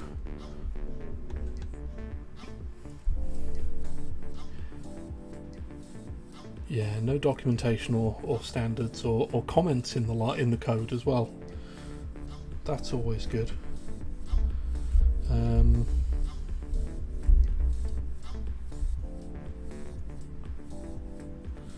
But yeah, the things that I always remember about that was that there were several complete sets of manuals for, I think there were 3 complete sets for 3 complete different versions of the VAX VMS operating system. And each set of those manuals took like a complete bookshelf because they were so big.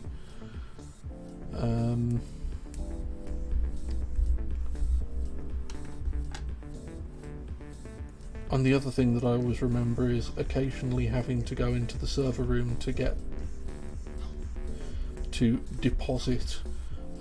They had a server room where if any of the manuals had discs in them still, they wanted all of the discs taken out of the fly covers of the manuals and putting in this server room. But it was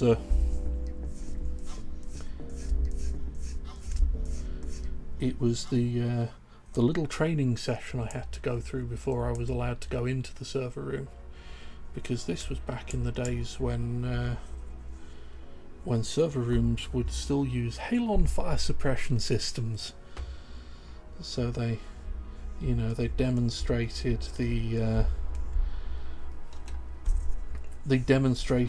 airtight. Oh, it was super cold. Yeah, I mean, it was really chilly in there. But it was also if the fire alarm goes off, you drop whatever you're carrying and you run, because the fire suppression system will activate and it will dump poisonous halon gas into the room after the shutter comes down, trapping you inside, and you don't want to be in there when that happens. And it's like, okay, that's mildly concerning, but fine. I mean, halon fire suppression is very effective, but it's not good for you. Not good for you at all. And you're not allowed to use it anymore.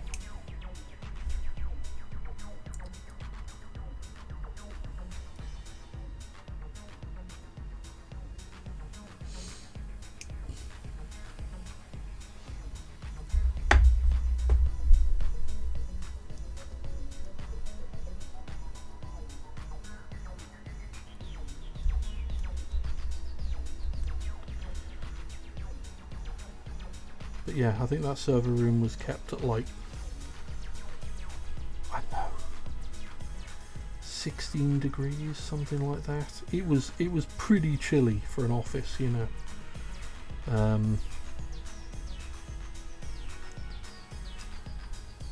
It was the first time I ever saw an optical mouse as well, if memory serves, instead of a mouse that had an actual mouse ball in it.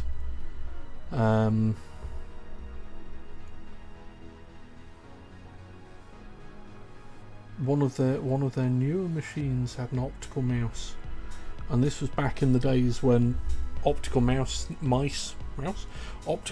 needed a special mouse pad, a special reflective mouse pad with a grid on it, so that it could properly track the movements of the mouse. It was I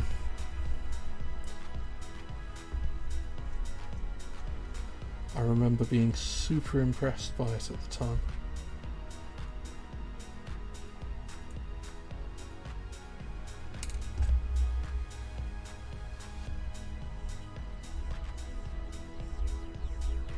I think that's one of the... There's an interesting thing that's changed over the years, is the ubiquity of lasers.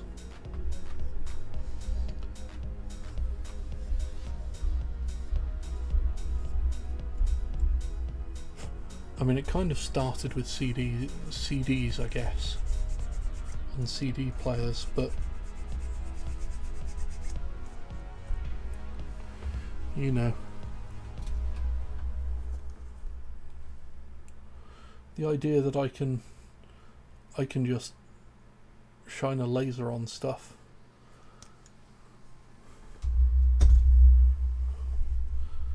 That's full on science fiction when I was a kid.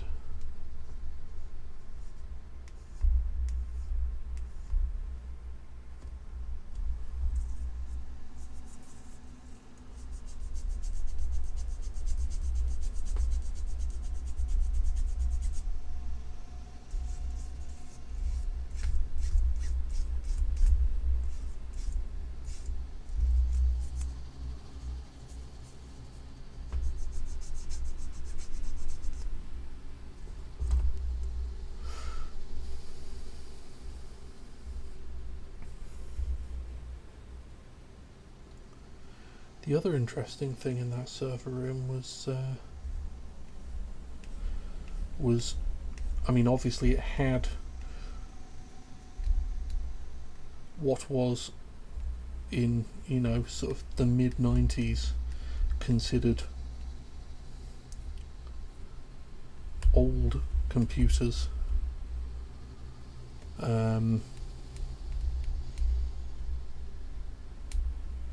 And they had, I can't remember what it was. I can't remember what the actual machine was. It's been a very long time and my memory isn't what it was. But they did actually have they had a computer that used the old 8-inch floppy disks, which are like the sort of black flexible 5 1/4, except just much bigger.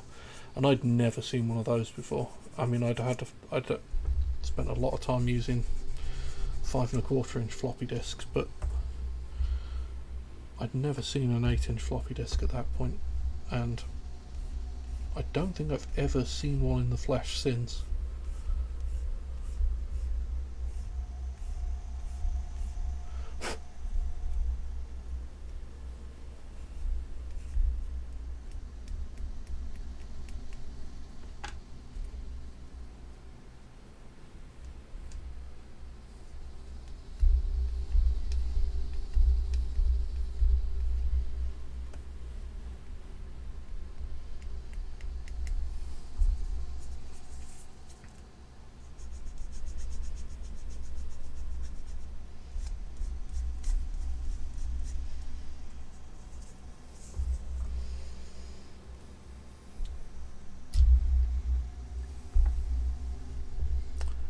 What are we looking for? This is 3 here.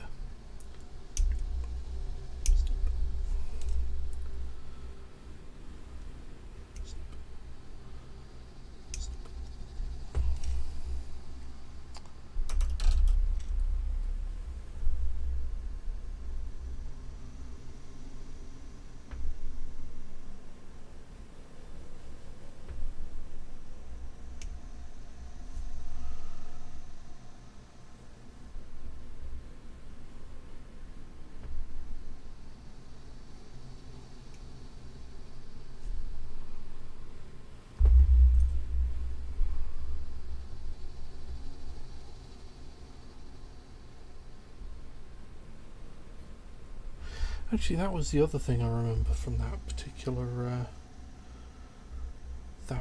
summer.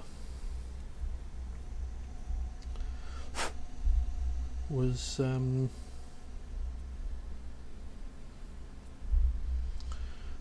because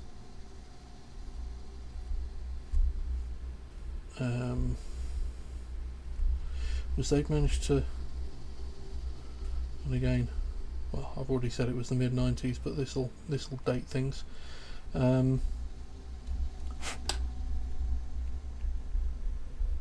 They'd managed to, as a business, they'd got hold of a beta copy of Windows 95, which they tested, and that arrived while I was there. Everybody was running Windows 3.1 at the time.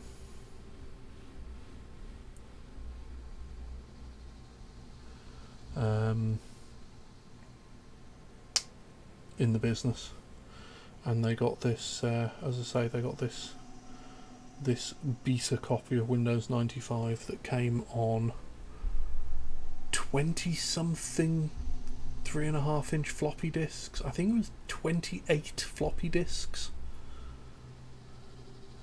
It was absolutely bonkers.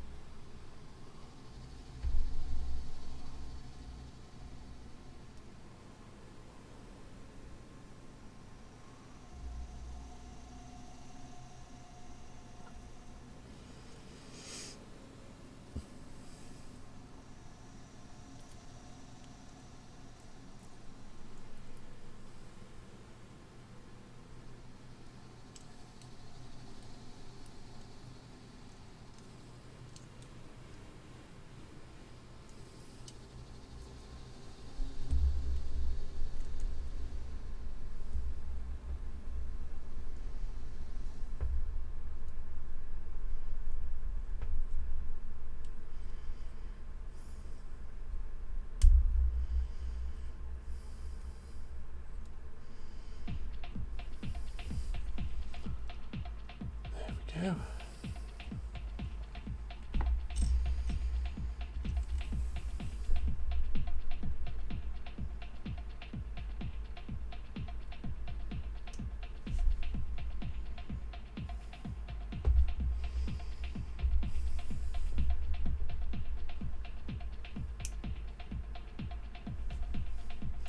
And of course, because it was, well, two things I guess. Because it was both Windows 95, three things I guess. Because it was a beta version of Windows 95, and because it was being installed on the computer that was spare, or one of the spare computers. It was of course being installed on a very low spec computer because it was spare. And therefore Windows 95 ran like an absolute dog even for Windows 95. Which, you know.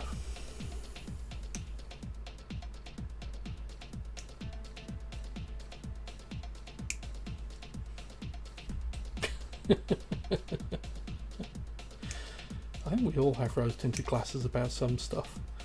I mean, I've got to be honest. Now, you see, I loved 98. 98 was like 95, except they'd fixed all the shit that wasn't working in 95, and it wasn't quite the resource hog 95 was. Windows 98 I used a lot. There've been a couple of versions of Windows that that people have had to pry out of my fingers, and the first one they had to pry out of my fingers was Windows 98.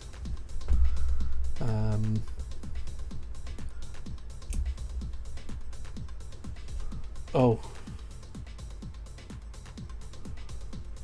5 years old. Good grief. That's wow, that just makes me feel, many things make me feel old, but congratulations today to you. No,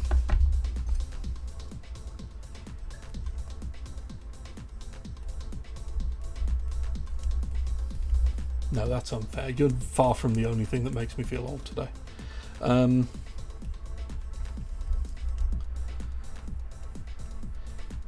Yeah, I use 98 a lot.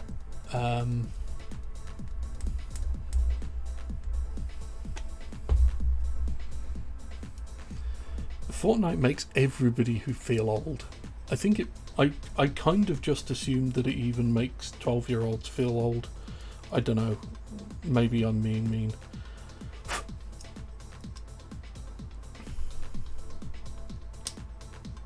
There we go. Excellent.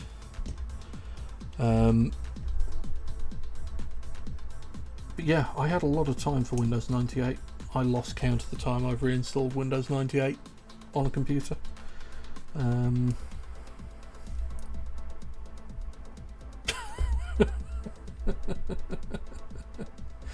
That's fair, Miss Temperance. That's a good call.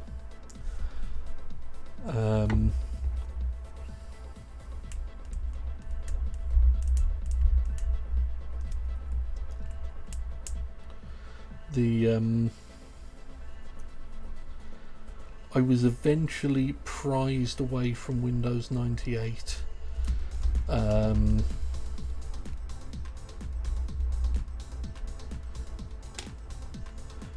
by, I mean, I swear to God, I've almost certainly got a Windows 98 installation CD around here, along with the next one I moved to, which was Windows 2000 Professional.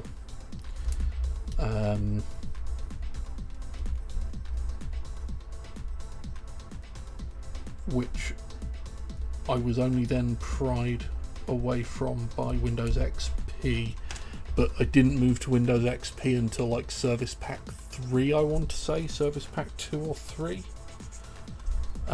because Windows 2000 Professional was just great, and I didn't want to leave it.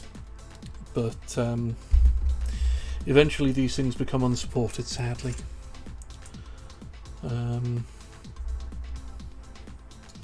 But I do have a tendency to end up skipping versions of Windows.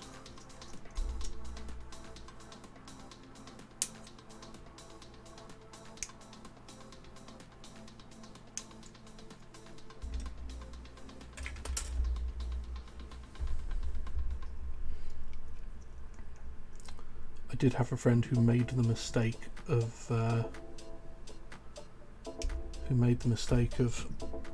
installing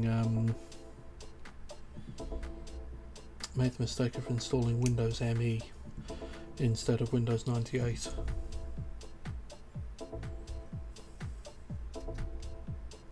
Yeah, I've heard Roblox is real popular. I've not really looked at it myself, but it does seem to be popular with the children.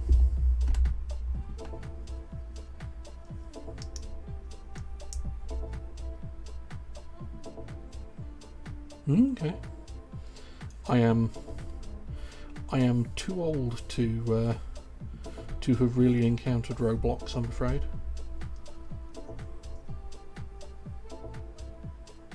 Yeah, absolutely.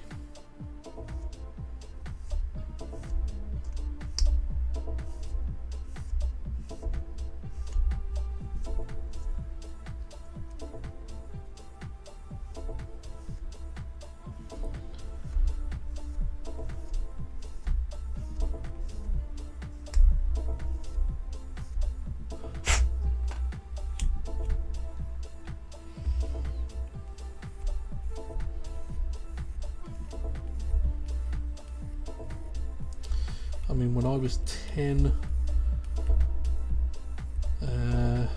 what computer would I have even had when I was 10 years old?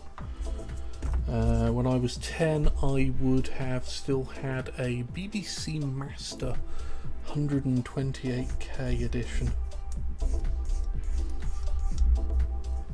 upon which I would have played such seminal games as Repton series, and of course Elite.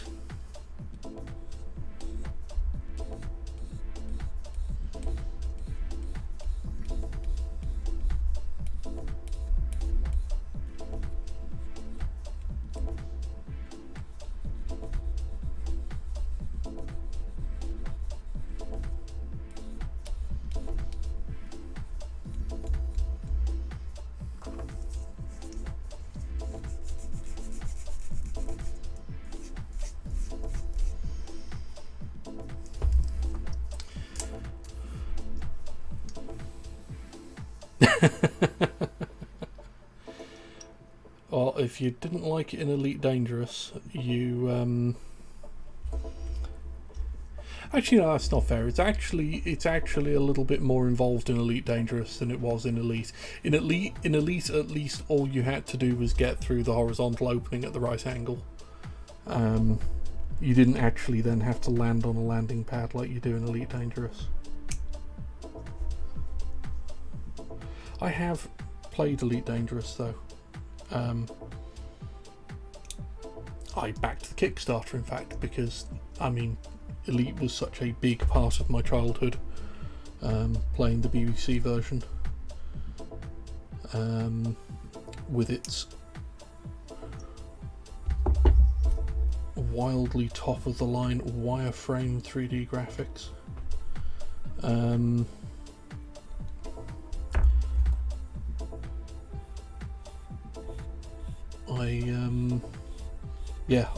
I loved Elite, so I backed the Elite Dangerous Kickstarter, and I played a good bit of it. I enjoyed it. It certainly feels like Elite, you know. It gave me the nostalgia buzz I was looking for.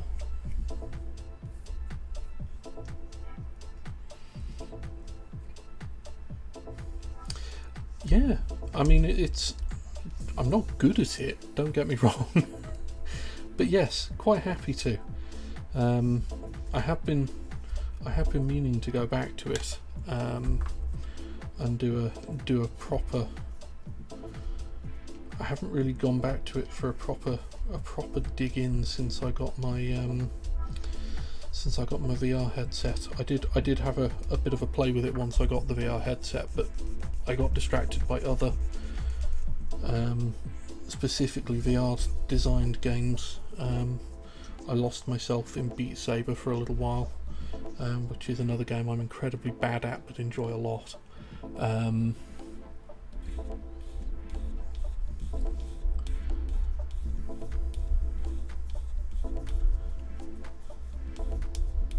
I'm never streaming Beat Saber.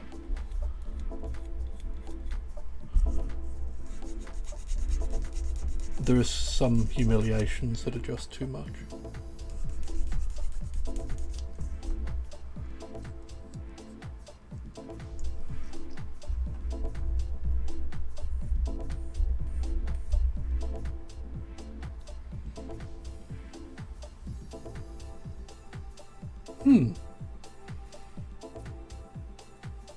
That's interesting. Yeah, well, it's the same Twitch account. I renamed the, I changed the name of the Twitch account. I may just have to... Okay. I shall relink in which case. Thanks for letting me know.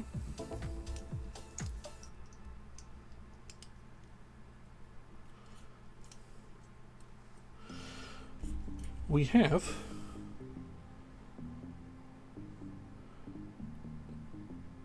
oh yeah, I bet it was.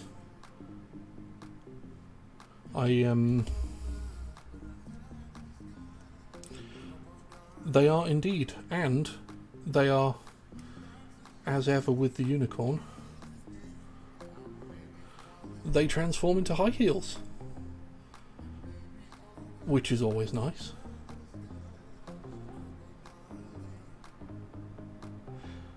They really do.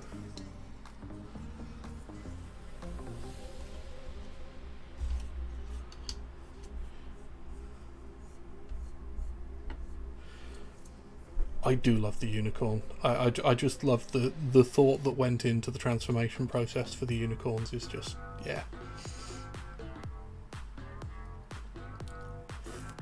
Right, so what else are we missing here? F7 is this part.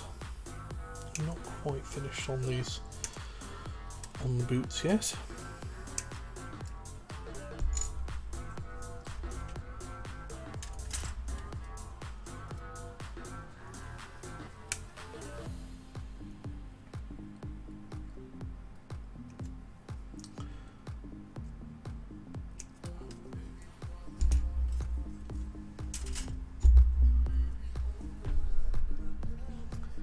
I have been thinking about doing some VR streaming though,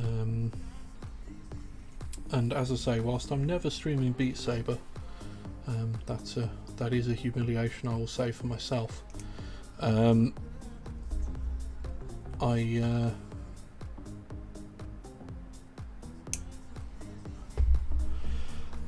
am hoping to do some streaming of, if I can get it to work, do some streaming of Battle Group VR, which is a sort of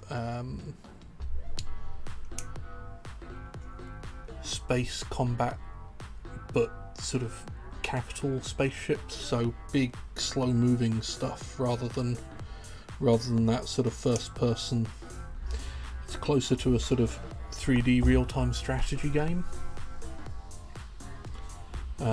than it is to sort of like, for example, playing Elite Dangerous in VR.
That looks a bit better.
Go. And then the last part for the boots themselves.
So I'm going to run, well, I'm already running a little later than normal this evening, but I did start late and I don't have to go to work tomorrow. So gonna put a cap on things once I've finished these last few bits for the boots, I think. Just looking at what's next is the ankle units, which are a fiddly bastard mess if memory serves from the other one I did. So I might leave that until next. Leave that until next stream.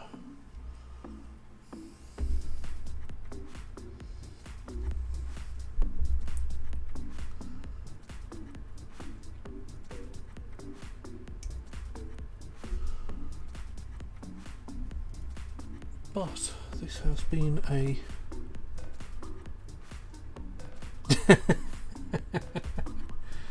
there'd be some very satisfied people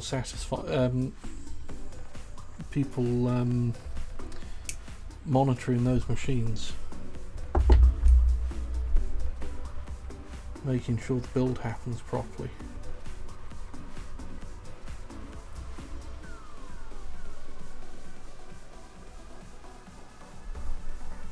But I do like that idea. I am sold on your headcanon.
How was the wrestling with this evening? I meant to ask earlier.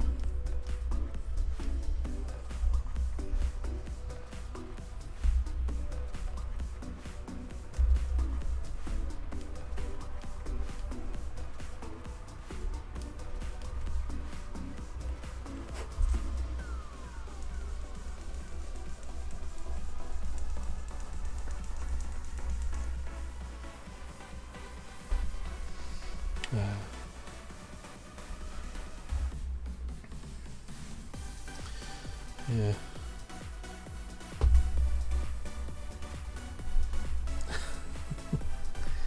Yeah, I mean, I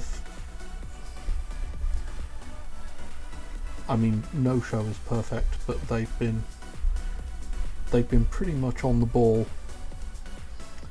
I'll be honest. Since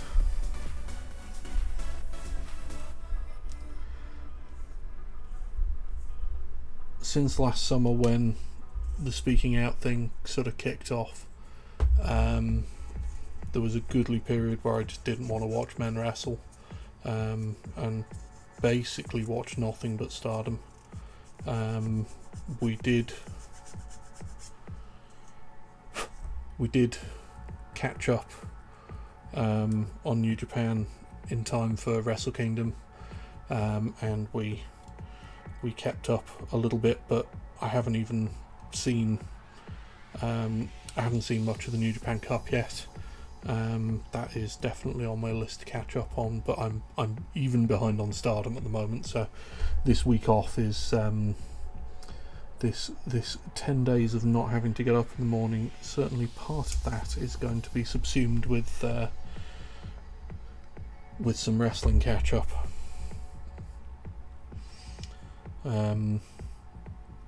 There was a period where we were managing to keep up with Dynamite and New Japan and Stardom, but as it turns out, if you try and do that, you you can't do much else with your life.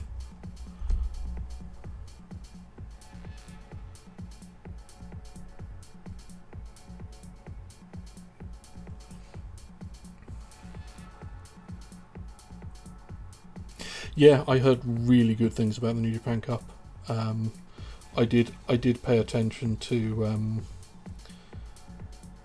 a lot of the post-match promos because, you know, Zach and Zach's post-match promos with Tai Chi are always solid gold, and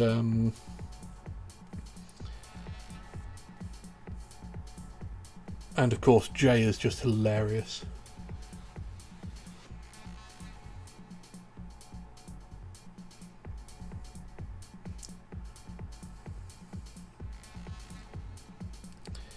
Yeah, I think it's been about time that they turn Ospreay heel.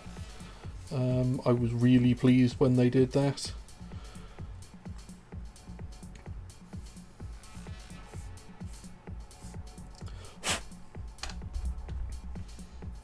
I like the story of sort of him versus of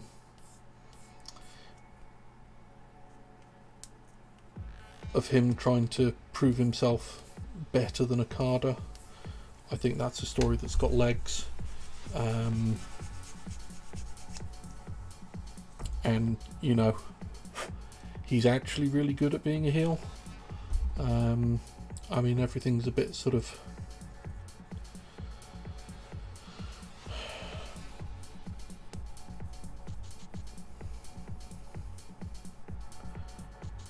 His feud with...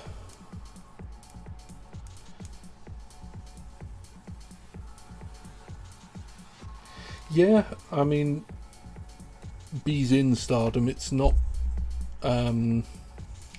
it's only... The only time sort of... Her relationship with Will has really come up has been in a recent press conference following the recent Ozcutter incident, because B's got a title match coming up, and Atami, the current champion, made reference to it, and B responded. So it's sort of, it's been mentioned in passing, but it's not, and I think rightfully so. It's not been a major, or I mean, it's barely been a minor part of the storyline in Stardom, which I think is for the best, really. It keeps... I think it's important that the wrestlers are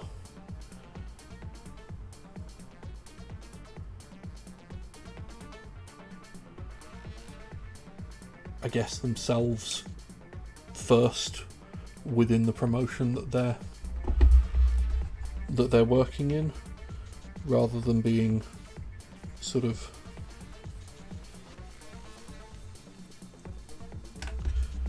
in Stardom. She gets to be Bea Priestley rather than Bea Priestley, Will Ospreay's girlfriend, if that makes sense. And I think that's correct.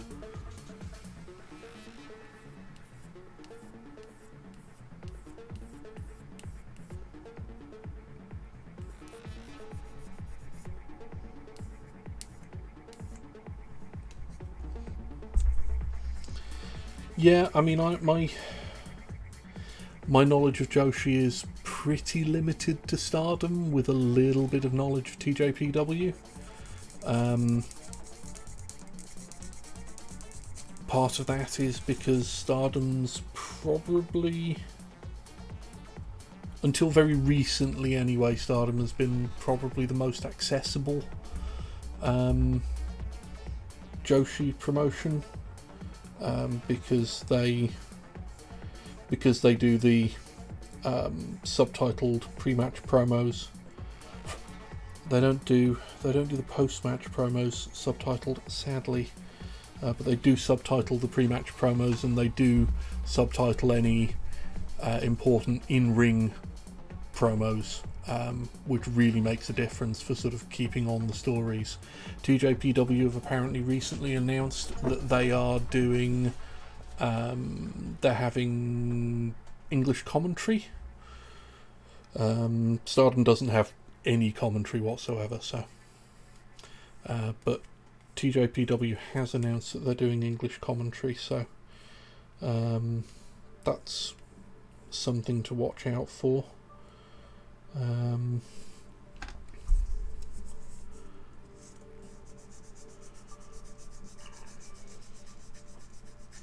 But Stardom's on-demand service is also reasonably good.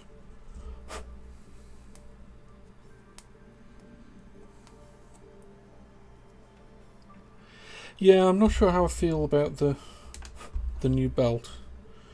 I'm not.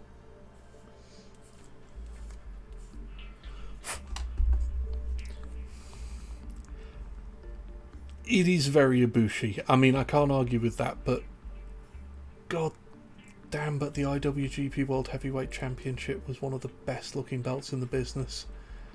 And oh, I'm gonna miss it. Yeah, it's just, they'd only just made a new version of it. The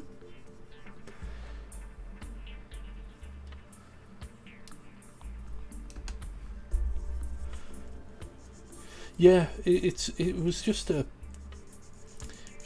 big slab of shiny metal.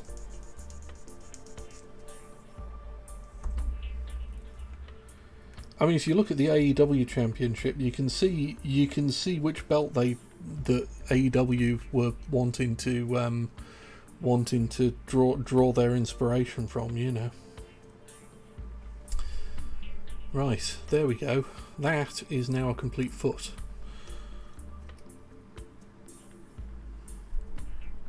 And likewise can be turned into a complete taller foot.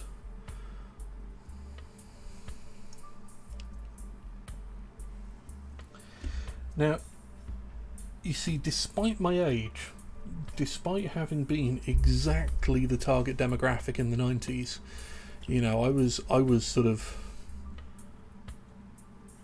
my teenage years ran through the 90s, so I was bang on the right age for people to have gotten into WWF, and you know, and I remember there being Undertaker and Steve Austin merch and Rock merch everywhere, you know, at the time.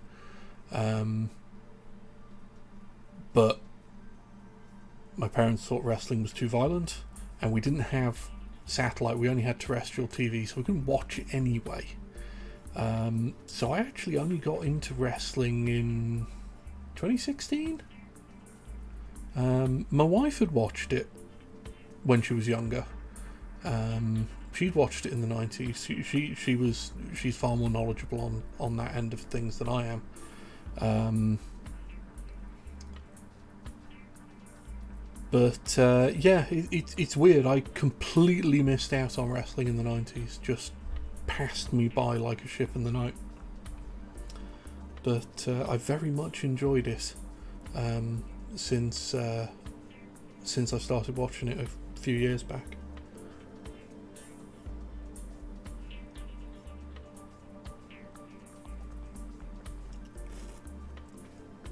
That's a common thread. I've heard a lot of people say that was what sort of put them on a break from watching wrestling. It's yeah, that and Chris Benoit is the other one.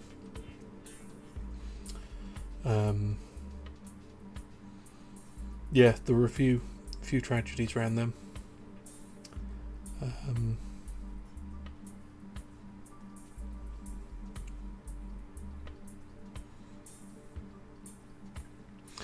Yeah, it's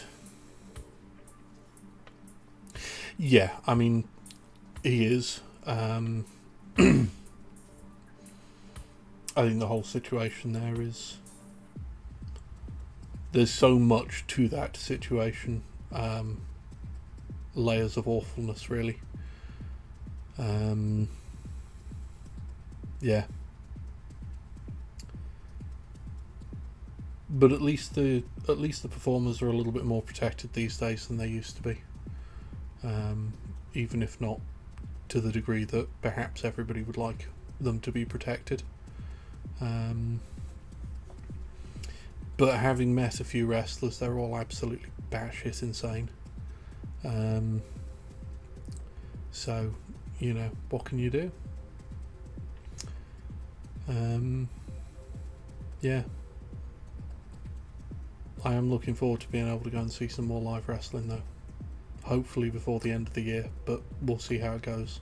I do miss seeing live wrestling. Before I do go, I don't know if you caught this at the beginning of the stream, but I did remember to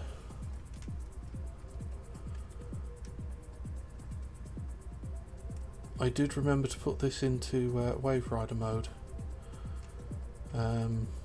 So there we go. Let's turn on the wingtip lights there,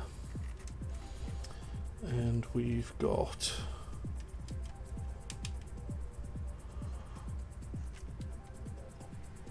lights in the tail fin, and there is even, it's not terribly clear, but there's a little light in the cockpit here as well.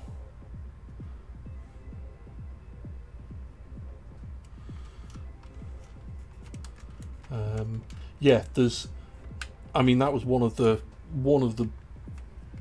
big things about sort of doing this build is the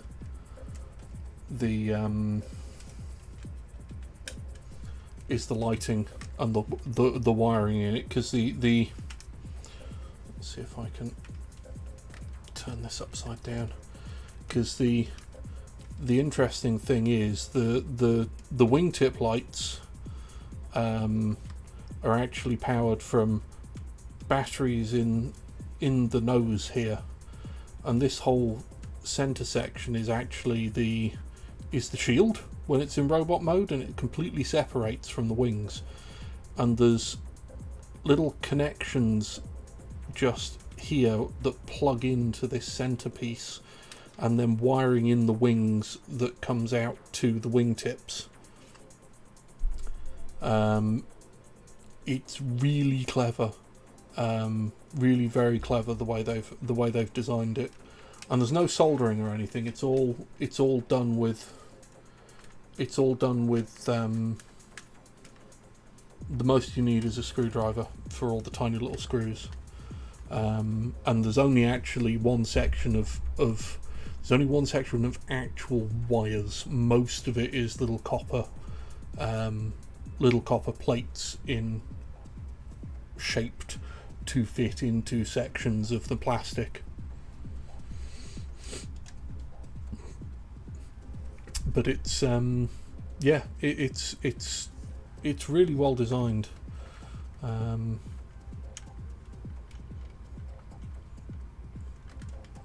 would recommend it as a build. It's fun. There's a lot of people who don't seem to like these Zeta builds, but I really enjoyed it.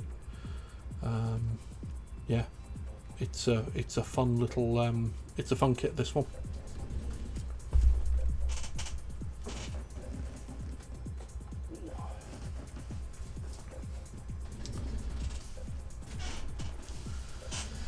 So I've been trying to think of what kit I'm going to keep. Obviously the this Master Grade Unicorn is going to continue to be the build for the scheduled streams, but I am on my work is closed. I am massively fortunate that my work has gifted the entire, as a thank you for working through, for being flexible about working through lockdown. We've been given 4 extra days at Easter, so I'm off from tomorrow until the 12th.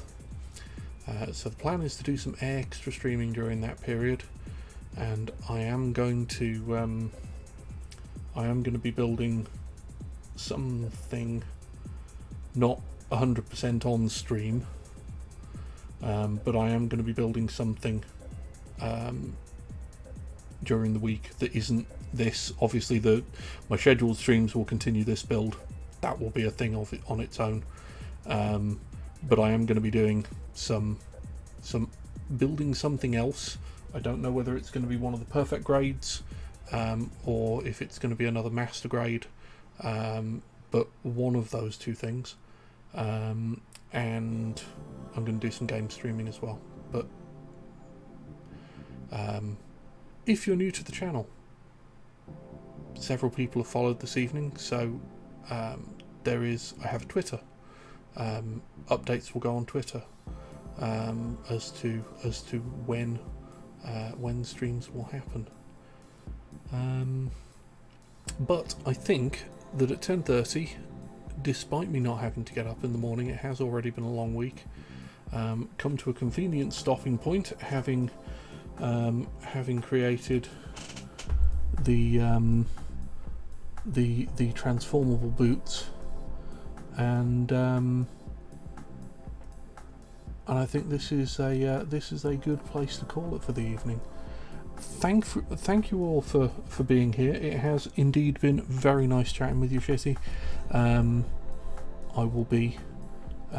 look forward to catching up with you on the Discord, and hopefully on some streams in the week. And I